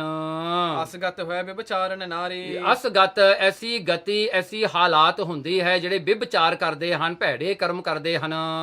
ਪਤੀ ਬ੍ਰਤਾ ਕੋ ਜਸ ਜਗ ਮਾਹੀ। ਪਤੀ ਵਰਤਾ ਜਿਹੜੀ ਇਸਤਰੀ ਹੁੰਦੀ ਹੈ ਉਹਦੀ ਇੱਜ਼ਤ ਇਸ ਸੰਸਾਰ ਵਿੱਚ ਹੁੰਦੀ ਹੈ, ਤੇ ਉਹੀ ਮਨੁੱਖ ਦੀ ਇੱਜ਼ਤ ਹੁੰਦੀ ਹੈ ਜੋ ਪਰਮੇਸ਼ਰ ਨਾਲ ਜੁੜਿਆ ਰਹਿੰਦਾ ਹੈ, ਪਰਮੇਸ਼ਰ ਨੂੰ ਹੀ ਆਪਣਾ ਪਤੀ ਮੰਨਦਾ ਹੈ। ਆਗੇ ਅਨੇਕ ਬਿਦਨ ਸੁਖ ਪਾਹੀ। ਤੇ ਜਿਹੜਾ ਹਨ ਇਸੇ ਜਿਹੜਾ ਹਨ ਖਿਆਲ ਕਰਕੇ ਜੋ ਆਪਣੇ ਪਤੀ ਜਿਹੜਾ ਹਨ ਆਪਣੇ ਜਿਹੜੇ ਹਨ ਪਤੀ ਨਾਲ ਹੀ ਪ੍ਰੇਮ ਕਰਦੀਆਂ ਹਨ, ਉਹਨਾਂ ਦਾ ਜਿਹੜਾ ਹੈ ਬੜੇ ਪ੍ਰਕਾਰ ਕਰਕੇ ਉਹਨਾਂ ਨੂੰ ਸੁਖ ਪ੍ਰਾਪਤ ਹੁੰਦਾ ਹੈ। ਦੀਰਘ ਦ੍ਰਿਸ਼ਟ ਦੇਖ ਕਰ ਐਸੇ, ਦੀਰਘ ਲੰਬੀ ਨਜ਼ਰ ਕਰਕੇ ਜੇ ਦੇਖਿਆ ਜਾਵੇ ਤਾਂ ਇਹੀ ਜਿਹੜਾ ਹਨ ਕਰਮ ਵਿੱਚ ਸੁੱਖ ਹੈ ਕਿ ਆਪਣੇ ਪਤੀ ਨੂੰ ਪਰਮੇਸ਼ਰ ਮੰਨ ਕੇ ਪਰਮੇਸ਼ਰ ਦੀ ਭਾਵਨਾ ਰੱਖ ਕੇ ਸੇਵਾ ਕਰਨੀ ਚਾਹੀਦੀ ਹੈ। ਸੋ ਉਹੀ ਜਿਹੜੀ ਭਾਵਨਾ ਹੈ ਜੋ ਮੁਕਤੀ ਦਾ ਕਾਰਨ ਬਣਦੀ ਹੈ। ਨਹਿ ਵਿਚਾਰ ਕਰੋ ਪੁਨ ਤੈਸੇ, ਇਸ ਕਰਕੇ ਤੂੰ ਵਿਚਾਰ ਜਿਹੜੇ ਕਰਦੀ ਹੈ ਉਹ ਛੱਡ ਦੇ, ਹੁਣ ਨਾ ਕਰਿਆ ਕਰ।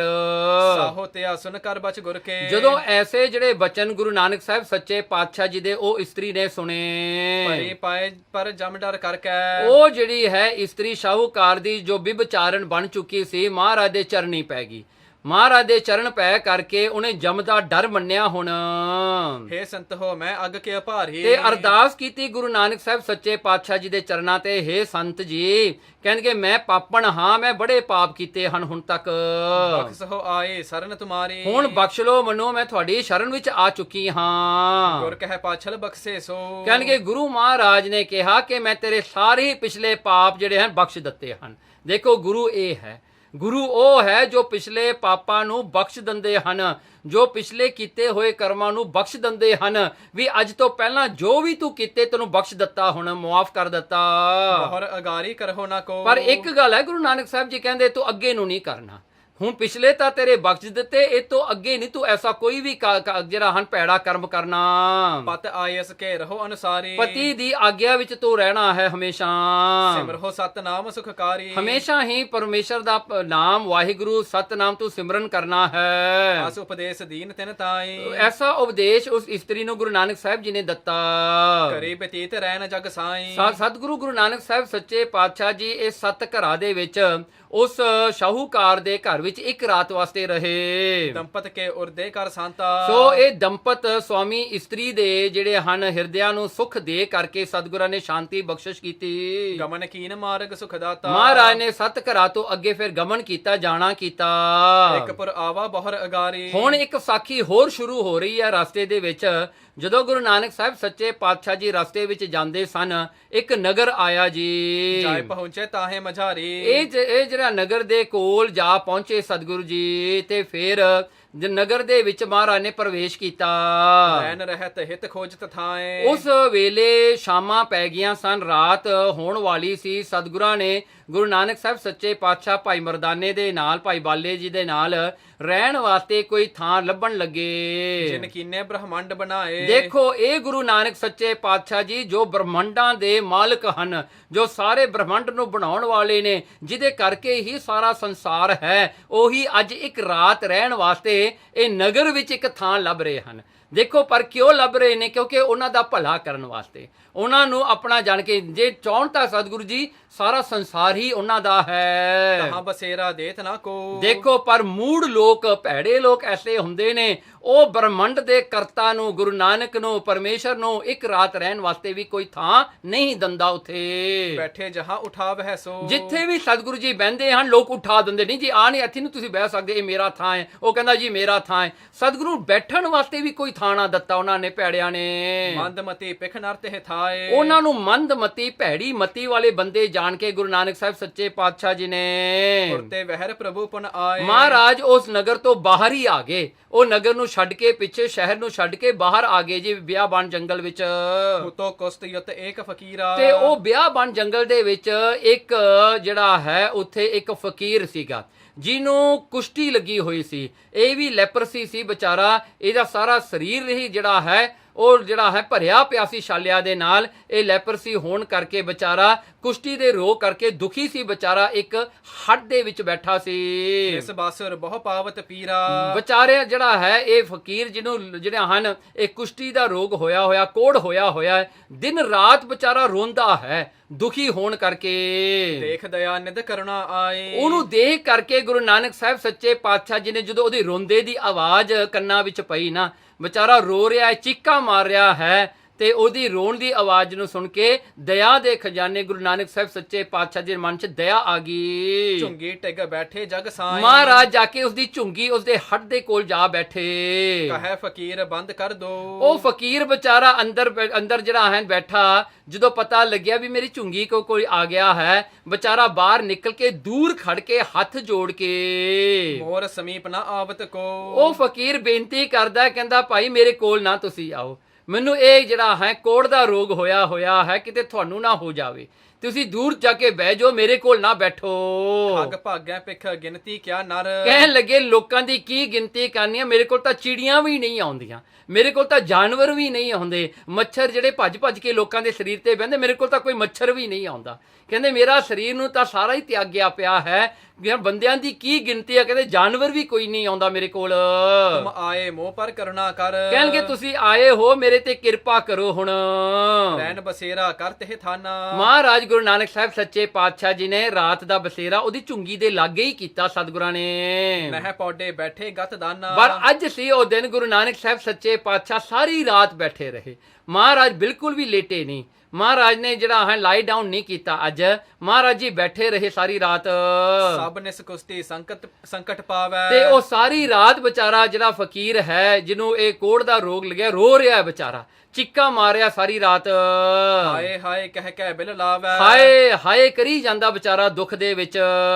ਦੋਹਰਾ ਅਰਧ ਨਿਸਾ ਬੀਤੀ ਜਬ ਹੈ ਸ੍ਰੀ ਬੇਦੀ ਕੁਲ ਕੇ। ਜਦੋਂ ਅੱਧੀ ਰਾਤ ਦਾ ਸਮਾਂ ਬੀਤ ਗਿਆ, ਉਸ ਵੇਲੇ ਬੇਦੀ ਕੁਲ ਦੇ ਸ਼ਿੰਗਾਰ ਗੁਰੂ ਨਾਨਕ ਸਾਹਿਬ ਸੱਚੇ ਪਾਤਸ਼ਾਹ ਜੀ ਨੇ ਸ਼ਬਦ ਉਚਾਰਨ ਕੀਨ ਤਬ ਸੰਕਟ ਕਟਨੇ ਹੇਤ। ਦੇਖੋ ਉਸ ਫਕੀਰ ਦੇ ਕਸ਼ਟ ਦੁੱਖ ਕੱਟਣ ਵਾਸਤੇ ਗੁਰੂ ਨਾਨਕ ਸਾਹਿਬ ਸੱਚੇ ਪਾਤਸ਼ਾਹ ਨੇ ਇਹ ਸ਼ਬਦ ਉਚਾਰਨ ਕੀਤਾ। ਮਹਾਰਾਜ ਨੇ ਦੇਖੋ ਉਹ ਕੁਸ਼ਤੀ ਦਾ ਰੋਗ ਉਸ ਦਾ ਦੂਰ ਕਰਨ ਵਾਸਤੇ ਸਤਿਗੁਰਾਂ ਨੇ ਇਹ ਗੁਰਬਾਣੀ ਦਾ ਸ਼ਬਦ ਜੋ 661 ਤੋਂ ਲੈ ਕੇ 662 ਤੱਕ ਇਹ ਸ਼ਬਦ ਆਉਂਦਾ ਹੈ, ਸਤਿਗੁਰੂ ਮਹਾਰਾਜ ਸ੍ਰੀ ਗੁਰੂ ਗ੍ਰੰਥ ਸਾਹਿਬ ਦੇ ਅੰਗਾਂ ਦੇ ਵਿੱਚ ਮਹਾਰਾਜ ਜੀ ਨੇ ਇਹ ਸ਼ਬਦ ਵਿੱਚ ਦੱਸਿਆ। ਸ੍ਰੀ ਮੁਖ ਵਾਕ ਤਨਾਸਰੇ ਮਹੱਲਾ ਪਹਿਲਾ। ਜੀਉ ਤਪਤ ਹੈ ਬਾਰੋ ਬਾਰ, ਤਪ ਤਪ ਖਪੈ ਬਹੁਤ ਬੇਕਾਰ। ਜੈ ਤਨ ਬਾਣੀ ਵਿਸਰ ਜਾਏ, ਜਿਉ ਪੱਕਾ ਰੋਗੀ ਵਿਲ ਲਾਏ।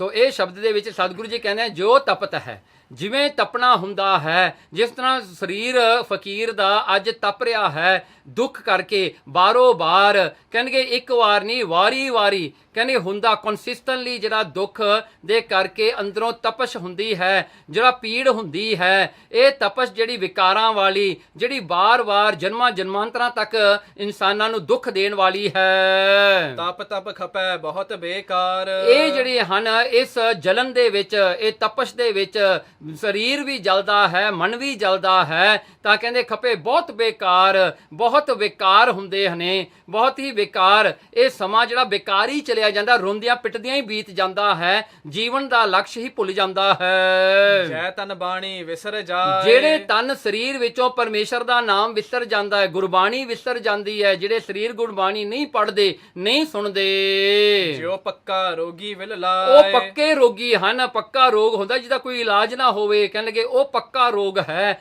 ਉਹ ਪੱਕਾ ਰੋਗ ਇਨਸਾਨਾਂ ਨੂੰ ਲੱਗਿਆ ਹੋਇਆ ਹੈ। ਦੇਖੋ ਰੋਗ ਜੇ ਸਰੀਰ ਨੂੰ ਲੱਗੇ ਤਾਂ ਮੌਤ ਤੱਕ ਮੁੱਕ ਜਾਂਦਾ ਹੈ, ਪਰ ਇਹ ਪੱਕਾ ਰੋਗ ਇਸ ਕਰਕੇ ਕਿ ਜਨਮਾਂ ਜਨਮਾਂਤਰਾਂ ਤੱਕ 84 ਲੱਖ ਜੂਨ ਤੱਕ ਵੀ ਇਹ ਰਹਿੰਦਾ ਹੈ। ਐਸਾ ਪੱਕਾ ਰੋਗ ਲੱਗ ਜਾਂਦਾ ਹੈ ਜਿਹੜੇ ਬਾਣੀ ਤੋਂ ਟੁੱਟ ਜਾਂਦੇ ਹਨ।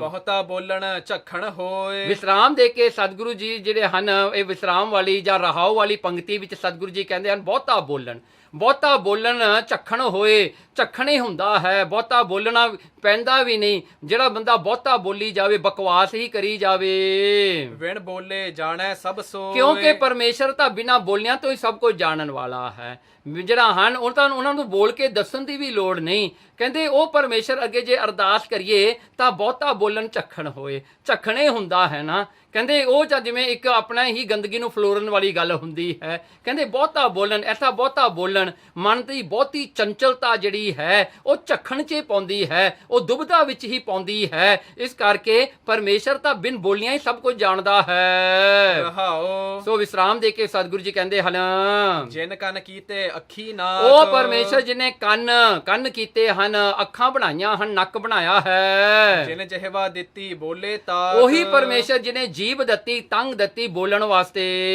ਜਿਨ ਮਨ ਰਾਖਿਆ ਅਗਨੀ ਪਾਏ, ਜਿਨ ਮਨ ਰੱਖਿਆ, ਜਿਨ੍ਹਾਂ ਨੇ ਇਹ ਸਰੀਰ ਨੂੰ ਰੱਖਿਆ ਸੀ ਮਾਤਾ ਦੀ ਗਰਭ ਦੇ ਵਿੱਚ, ਮਾਤਾ ਦੀ ਗਰਭ ਦੀ ਅੱਗ ਵਿੱਚ। ਵਾਜੈ ਪਵਨ ਆਖੈ ਸਭ ਜਾਏ, ਦੇਖੋ ਜਿਹਨੇ ਅੰਦਰ ਫਿਰ ਇਹ ਪਵਨ ਦਾ ਵਾਜਾ ਵਜਾਇਆ ਹੈ, ਵਿੱਚ ਪ੍ਰਾਣ ਜਿਹੜੇ ਹਨ ਉਹ 10 ਪ੍ਰਾਣ ਅੰਦਰ ਪਾਏ ਹਨ। ਜੇਤਾ ਮੋਹ ਪ੍ਰੀਤ ਸਵਾਦ, ਜਿੰਨੇ ਵੀ ਜਿਹੜੇ ਹਨ ਸਰੀਰ ਦੇ ਮੋਹ ਅਟੈਚਮੈਂਟ ਹਨ, ਪ੍ਰੀਤ ਹੈ, ਪ੍ਰੇਮ ਕਰਦੇ ਆਪਾਂ ਮਾਇਆ ਦੇ ਨਾਲ ਤੇ ਸਵਾਦ ਲੰਦੇ ਹਾਂ ਭੋਜਨਾਂ ਦੇ। ਸਭਾ ਕਾਲਖ ਦਾਗਾ ਦਾਗ, ਇਹ ਸਾਰੀ ਕਾਲਖ, ਇਹ ਸਾਰਾ ਹੀ ਜਿਹੜਾ ਹੈ ਕਾਲੇ ਦਾਗ ਪਾਉਣ ਵਾਲੀਆਂ ਚੀਜ਼ਾਂ ਹਨ, ਜਿਹੜੇ ਦਾਗ ਲਾ ਜਾਂਦੇ ਹਨ, ਜਿਹੜੇ ਦਾਗ ਜਨਮਾਂ ਜਨਮਾਂਤਰਾਂ ਤੱਕ ਲਈ ਮਿਟਦੇ, ਇਹ ਜਿਹੜੇ ਵਿਕਾਰ ਨੂੰ ਪੈਦਾ ਕਰਨ ਵਾਲੇ ਹਨ। ਦਾਗ ਦੋਸ ਮੋਹਿ ਚਲਿਆ ਲਾਏ, ਸੋ ਦਾਗ ਦੋਸ਼ ਮੋਹ ਚੱਲਿਆ ਲਾਏ, ਇਸੇ ਕਰਕੇ ਜਿਹੜਾ ਇਹ ਦਾਗ ਦੇ ਦੋਸ਼ ਕਰਕੇ, ਪਾਪਾਂ ਦੇ ਦਾਗ ਕਰਕੇ ਮੋਹੇ ਕਹਿਣਗੇ ਇਹ ਜਿਹੜਾ ਮੋਹੇ ਜਿਹੜਾ ਮੋਹ ਹੈ, ਇਹ ਵੀ ਜਿਹੜਾ ਹੈ ਮੂੰਹ ਤੇ ਜਿਹੜਾ ਹੈ ਚੱਲਿਆ ਲਾਏ, ਭੋਗਣਾ ਪੈਂਦਾ ਹੈ ਸਾਰਾ। ਦਰਗਾਹ ਬੈਸਣ ਨਾਹੀ ਜਾਏ, ਇਸ ਕਰਕੇ ਇਨਸਾਨ ਨੂੰ ਫਿਰ ਦਰਗਾਹ ਵਿੱਚ ਕੋਈ ਥਾਂ ਨਹੀਂ ਮਿਲਦੀ, ਕਿਉਂਕਿ ਉਹਨੇ ਕੋਈ ਜਿਹੜਾ ਹਨ ਐਸਾ ਜਿਹੜਾ ਹੈ ਪਰਮੇਸ਼ਰ ਦਾ ਨਾਮ ਨਹੀਂ ਜਪਿਆ, ਗੁਰੂ ਨਾਲ ਨਹੀਂ ਜੁੜਿਆ, ਅੰਮ੍ਰਿਤ ਨਹੀਂ ਛਕਿਆ।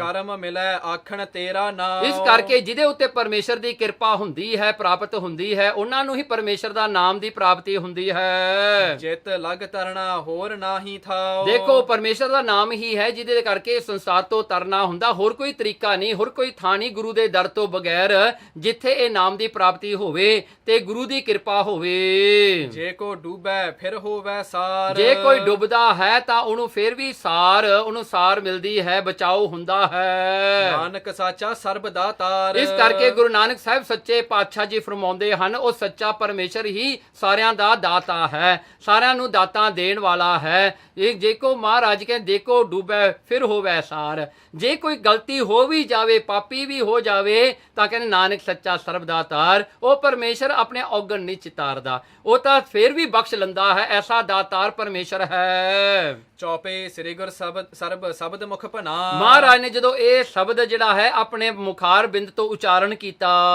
ਤੂਸਨ ਕਰ ਕੁਸ਼ਤੀ ਨੈ ਸੁਨਾ, ਉਹ ਚੁੱਪ ਕਰਕੇ ਉਹ ਕੁਸ਼ਤੀ ਨੇ ਆਪਣਾ ਰੋਗ ਭੁਲਾ ਕੇ, ਆਪਣੀਆਂ ਪੀੜਾਂ ਨੂੰ ਭੁਲਾ ਕੇ ਇਹ ਸਾਰਾ ਹੀ ਸ਼ਬਦ ਬੜੇ ਪ੍ਰੇਮ ਆਨੰਦ ਨਾਲ ਸੁਣਿਆ। ਭਈ ਦੇਹ ਤਤਕਾਲ ਅਰੋਗ, ਦੇਖੋ ਉਹਦੀ ਦੇਹ ਅਰੋਗ ਹੋ ਗਈ, ਉਹਦਾ ਸਾਰਾ ਜਿਹੜਾ ਕੁਸ਼ਤੀ ਦਾ ਰੋਗ ਜਿਹੜਾ ਸੀਗਾ, ਕੋੜ ਜਿਹੜਾ ਹੋਇਆ ਸੀ, ਸਾਰਾ ਹੀ ਦੂਰ ਹੋ ਗਿਆ, ਉਹਦਾ ਸਰੀਰ ਬਿਲਕੁਲ ਹੀ ਜਿਹੜਾ ਹਨ ਤੰਦਰੁਸਤ ਹੈਲਥੀ ਹੋ ਗਿਆ ਜੀ। ਬਿਨਸ ਗਏ ਮਨ ਕੇ ਸਭ ਸੋਗੰ, ਤੇ ਉਹਦੇ ਮਨ ਦੇ ਸੋਗ ਵੀ ਸਾਰੇ ਮਿਟ ਗਏ, ਉਹਦੇ ਮਨ ਦੇ ਵਿੱਚ ਜਿੰਨੇ ਵੀ ਸੋਗ ਸਨ ਸਾਰੇ ਹੀ ਚਲੇ ਗਏ, ਹੁਣ ਕੋਈ ਵੀ ਦੁੱਖ ਨਹੀਂ ਰਹਿ ਗਿਆ ਮਨ ਕਰਕੇ, ਸਰੀਰ ਕਰਕੇ। ਨਿਰਮਲ ਭਈ ਮਨੀਖਾ ਤਬ ਹੈ, ਉਹਦੀ ਬੁੱਧੀ ਵੀ ਜਿਹੜੀ ਨਿਰਮਲ ਹੋ ਗਈ ਸ਼ਬਦ ਦੇ ਪ੍ਰਭਾਵ ਕਰਕੇ, ਗੁਰੂ ਨਾਨਕ ਸੱਚੇ ਪਾਤਸ਼ਾਹ ਜੀ ਦੇ ਮੁਖਾਰਬਿੰਦ ਤੋਂ ਜਿਹੜਾ ਸ਼ਬਦ ਸੁਣਿਆ। ਮਨ ਮਲੀਨਤਾ ਨਾਸੀ ਸਭ ਹੈ, ਸਾਰੇ ਮਨ ਦੀ ਮਲੀਨਤਾ ਜਿਹੜਾ ਹਨ, ਜਿਹੜੀ ਹਨ ਮਲੀਨਤਾ ਕੀ ਹੈ ਵਿਕਾਰਾਂ ਵਾਲੀ, ਉਹ ਸਾਰੀ ਦੂਰ ਹੋ ਗਈ। ਭਈ ਭੋਰ ਪਾਹੁਲ ਪਗਲੀਨੀ, ਦੇਖੋ ਜਦੋਂ ਸਵੇਰ ਹੁੰਦੇ ਸਾਰ ਉਸ ਜਿਹੜਾ ਹਨ ਫਕੀਰ ਜੋ ਹੁਣ ਬਿਲਕੁਲ ਤੰਦਰੁਸਤ ਹੋ ਗਿਆ, ਜਿਹੜਾ ਹਨ ਬਿਲਕੁਲ ਠੀਕ ਹੋ ਗਿਆ, ਆ ਕੇ ਸਤਿਗੁਰੂ ਗੁਰੂ ਨਾਨਕ ਸਾਹਿਬ ਦੇ ਚਰਨ ਪਕੜ ਲਏ ਉਸਨੇ। ਹਿਰਦੇ ਜਾਗੀ ਭਗਤ ਨਵੀਨੀ, ਉਹਦੇ ਹਿਰਦੇ ਵਿੱਚ ਭਗਤੀ ਜਾਗ ਪਈ, ਭਗਤੀ ਕਰਨ ਦਾ ਚਾਅ ਉੱਠ ਕੜਿਆ ਉਸਨੂੰ, ਉਹਨੂੰ ਜੀ ਕੀਤਾ ਕਿ ਮੈਂ ਵੀ ਪਰਮੇਸ਼ਰ ਦਾ ਨਾਮ ਜਪ ਲਵਾਂ ਹੁਣ ਰੱਜ ਕੇ। ਪ੍ਰਗਟੀ ਨਗਰ ਵਿਖੇ ਸੁਧ ਸੋ, ਉਹ ਇਹ ਗੱਲ ਜਿਹੜੀ ਇੱਥੇ ਹੋਈ ਬਾਹਰ ਨਗਰ ਤੋਂ, ਉਹ ਨਗਰ ਦੇ ਵਿੱਚ ਲੋਕਾਂ ਨੂੰ ਪਤਾ ਲੱਗ ਗਿਆ, ਜਿਹੜੇ ਗੁਰੂ ਨਾਨਕ ਨੂੰ ਬੈਠਣ ਵਾਸਤੇ ਵੀ ਥਾਂ ਨਹੀਂ ਦਿੰਦੇ ਸਨ, ਤੋ ਜਿਹੜੇ ਇੱਕ ਰਾਤ ਰਹਿਣ ਵਾਸਤੇ ਵੀ ਕੋਈ ਥਾਂ ਨਹੀਂ ਦਿੰਦੇ ਸਨ, ਉਹਨਾਂ ਨੂੰ ਪਤਾ ਲੱਗ ਗਈ ਜੀ ਸਾਰੀ ਗੱਲ। ਵੇਖਣ ਦਰਸ ਆਏ ਸਭ ਕੋ, ਉਹ ਸਾਰੇ ਗੁਰੂ ਨਾਨਕ ਸਾਹਿਬ ਦੇ ਦਰਸ਼ਨ ਕਰਨ ਵਾਸਤੇ ਆ ਗਏ ਜੀ ਭੱਜ ਦੌੜ ਕੇ। ਆਨ ਉਪਾਇਨ ਧਰੈ ਅਗਾਰੀ, ਆ ਕੇ ਉਹਨਾਂ ਨੇ ਮਹਾਰਾਜ ਦੇ ਚਰਨਾਂ ਵਿੱਚ ਆ ਕੇ ਬੜੀਆਂ ਭੇਟਾਵਾਂ ਰੱਖੀਆਂ, ਮੱਥਾ ਟੇਕਿਆ ਆ ਕੇ ਸਾਰਿਆਂ ਨੇ। ਸੰਤੋ ਬਖਸ਼ੋ ਭੂਲ ਹਮਾਰੀ, ਆ ਕੇ ਮੁਆਫੀ ਮੰਗਦੇ ਨੇ ਸਾਰੇ ਰਲ ਕੇ, ਕੀ ਕਹਿੰਦੇ ਹੇ ਸੰਤੋ, ਹੇ ਗੁਰੂ ਨਾਨਕ ਸੱਚੇ ਪਾਤਸ਼ਾਹ ਜੀ ਸਾਨੂੰ ਬਖਸ਼ ਲੋ, ਸਤੋਂ ਭੁੱਲ ਹੋ ਗਈ, ਸੇਵਕ ਕਰੀਏ ਸਰਨ ਤੁਮਾਰੀ, ਸਾਨੂੰ ਸੇਵਕ ਆਪਣੇ ਬਣਾ ਲੋ ਤੇ ਸਾਨੂੰ ਆਪਣੀ ਸ਼ਰਨ ਵਿੱਚ ਲੈ ਲੋ। ਹੁਣ ਦਰਸ ਅਮੋਗੰ ਪਰ ਉਪਕਾਰੀ, ਤੁਹਾਡੇ ਦਰਸ਼ਨ ਜਿਹੜੇ ਹਨ ਅਮੋਗੰ, ਜਿਨ੍ਹਾਂ ਦਾ ਕੋਈ ਜਿਹੜਾ ਹਨ, ਜਿਹੜੇ ਸਾਰੇ ਹੀ ਪਾਪ ਨੂੰ ਮੇਟਣ ਵਾਲੇ ਹਨ, ਆਪ ਜੀ ਦੇ ਐਸੇ ਦਰਸ਼ਨ ਹਨ। ਆਪ ਪਰ ਉਪਕਾਰੀ ਹੋ, ਸਾਡੇ ਦੁਸ਼ਟਾਂ ਸਾਡੇ ਔਗਣਾਂ ਵੱਲ ਨਾ ਦੇਖੋ, ਸਾਡੇ ਤੇ ਬਖਸ਼ਿਸ਼ ਕਰ ਦਿਓ। ਹੁਣ ਸੁਣ ਕਰ ਤਿਨ ਕੀ ਬਿਨਾ ਬਿਸਾਲਾ, ਉਹਨਾਂ ਦੀ ਇਹ ਬੇਨਤੀ ਨੂੰ ਸੁਣ ਕਰਕੇ ਸਾਰਿਆਂ ਦੀ ਨੂੰ ਸਭ ਕੋ ਪਾਹੁਲ ਦੇ ਤਤਕਾਲਾ, ਗੁਰੂ ਨਾਨਕ ਸਾਹਿਬ ਸੱਚੇ ਪਾਤਸ਼ਾਹ ਜੀ ਨੇ ਆਪਣੀ ਚਰਨ ਅੰਮ੍ਰਿਤ ਜਿਹੜਾ ਸੀ ਉਹਨਾਂ ਨੂੰ ਬਖਸ਼ਿਸ਼ ਕੀਤਾ, ਆਪਣੇ ਸਿੱਖ ਬਣਾ ਲਿਆ। ਸਤਨਾਮ ਕੋ ਜਾਪ ਸੁਨਾਇਓ, ਮਹਾਰਾਜ ਨੇ ਉਹਨਾਂ ਨੂੰ ਵਾਹਿਗੁਰੂ ਮੰਤਰ ਜਿਹੜਾ ਸੀਗਾ ਉਹ ਬਖਸ਼ਿਸ਼ ਕੀਤਾ, ਤੇ ਐਸਾ ਜਿਹੜਾ ਹਨ ਗੁਰਮੰਤਰ ਸਤਿਗੁਰਾਂ ਨੇ ਉਹਨਾਂ ਨੂੰ ਬਖਸ਼ਿਸ਼ ਕੀਤਾ, ਜਾਪ ਸੁਣਾਇਓ ਤੇ ਉਹਨਾਂ ਨੂੰ ਫਿਰ ਜਿਹੜਾ ਹੈ ਮੂਲ ਮੰਤਰ ਤੇ ਜਪਜੀ ਸਾਹਿਬ ਮਾਲਾ ਮੰਤਰ ਵੀ ਬਖਸ਼ਿਸ਼ ਕੀਤਾ ਕਰਨੋ ਨਿਤ ਸਤ ਸੰਗ ਬਤਾਇਓ ਤੇ ਸਤ ਸੰਗ ਕਰਨ ਵਾਸਤੇ ਉਹਨਾਂ ਨੂੰ ਦੱਸਣਾ ਕੀਤਾ। ਬਹੁਰੋ ਕੀਨੋ ਗਮਨ ਅਗਾਰੀ ਮਹਾਰਾਜ ਨੇ ਫਿਰ ਉੱਥੋਂ ਵੀ ਅੱਗੇ ਜਾਣਾ ਕੀਤਾ।